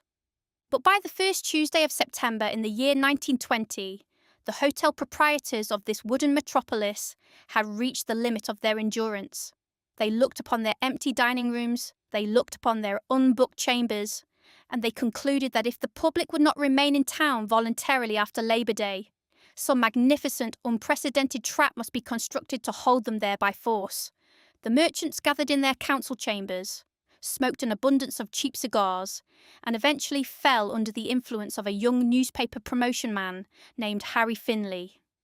Finley recognised that while the average American citizen could be remarkably indifferent to the attractions of the ocean when the September air grew brisk, there was one object on the surface of the habitable globe that would reliably cause him to stop in his tracks, forget his business, and abandon his family: the public exhibition of an uncommonly attractive young woman. Finley proposed that the city should host a grand, competitive carnival of pulchritude, an intercity beauty contest to be conducted on the boardwalk during the second week of September. They would invite the various newspapers of the East Coast to select a young lady to represent their respective municipalities, bring them to Atlantic City at the expense of the hotel keepers, and have a committee of distinguished citizens judge them. To appreciate the scandalous, hair-raising audacity of this scheme, one must understand that the human race was currently in the very middle of that grand transition from the Victorian wardrobe to the flapper costume which we have previously examined. For generations, the bathing suit worn by the American female was an engine of modesty that resembled a winter overcoat fitted with a pair of trousers and a set of heavy woolen stockings. A lady who wished to enter the surf was obliged to encase herself in 40 pounds of blue flannel, an outfit that ensured she could not swim 3 yards without sinking to the bottom like a stone, but which possessed the immense moral advantage of preventing the Atlantic Ocean from discovering that she possessed a pair of ankles. But by 1920, as we have seen, the hemlines had broken their chains. A group of daring young ladies had begun to appear on the beaches in knitted one-piece swimsuits that actually revealed the shape of the human mammalian anatomy, an innovation that caused the older generation of matrons to cover their eyes with their parasols and call for the police. In fact, during the very summer of our narrative, several young women had been arrested on the beach at Atlantic City by a specialised squad of beach censors who went about with tape measures to ensure that no lady's swimsuit rose more than 2 inches above the knee joint. The extension of the tape measure. The beach censor. Your garment is 2 inches too short, you must go to jail. The pageant judge. Your symmetry is 2 inches short of perfection, you must go home. The genius of the Atlantic City merchants lay in their ability to take this exact same scandal, wrap it in a silk ribbon, decorate it with a brass band, and turn it into an official municipal virtue. They announced that the young ladies would be judged not merely on their facial countenances, but on their appearance while marching down the boardwalk in these modern, one-piece bathing suits. The response from the public was an explosion of curiosity that completely justified the calculations of the hotel keepers. Thousands of citizens, who had previously been preparing to board the trains for home, promptly tore up their railway tickets, checked back into their rooms at the Traymore or the Ritz-Carlton, and took up positions along the boardwalk with an intensity of concentration that would have done credit to an army of astronomers watching an eclipse of the sun. The contestants arrived from Washington, Philadelphia, Pittsburgh, and Harrisburg. They were not the professional models or actresses of the modern era. They were amateur youths, stenographers, schoolgirls, and dry goods clerks who had been selected by their local newspapers because they possessed a pleasant appearance and a willingness to be stared at by 50,000 people without fainting. The judging was conducted by a panel of artists and businessmen under the supervision of an illustrator named Howard Chandler Christie, a gentleman who had spent his life drawing idealized versions of American womanhood for the covers of magazines, and who looked upon the real, live candidates with the cold, critical eye of a livestock inspector examining a pen of premium heifers at a county fair. The young ladies were forced to march up and down the wooden planks in their bare feet, smile at the multitude until their jaws ached with the exertion, and stand in a row while the judges measured their height, their weight, and the precise circumference of their ankles with a degree of bureaucratic gravity that made the Treaty of Versailles look like a piece of casual literature.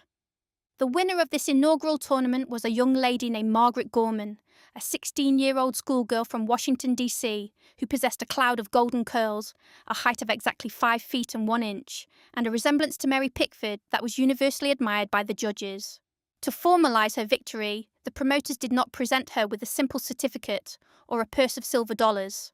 No, they understood that the American public, despite having fought a bloody revolution to rid themselves of the tyranny of the British Crown, possessed an insatiable, deep-seated passion for the trappings of royalty.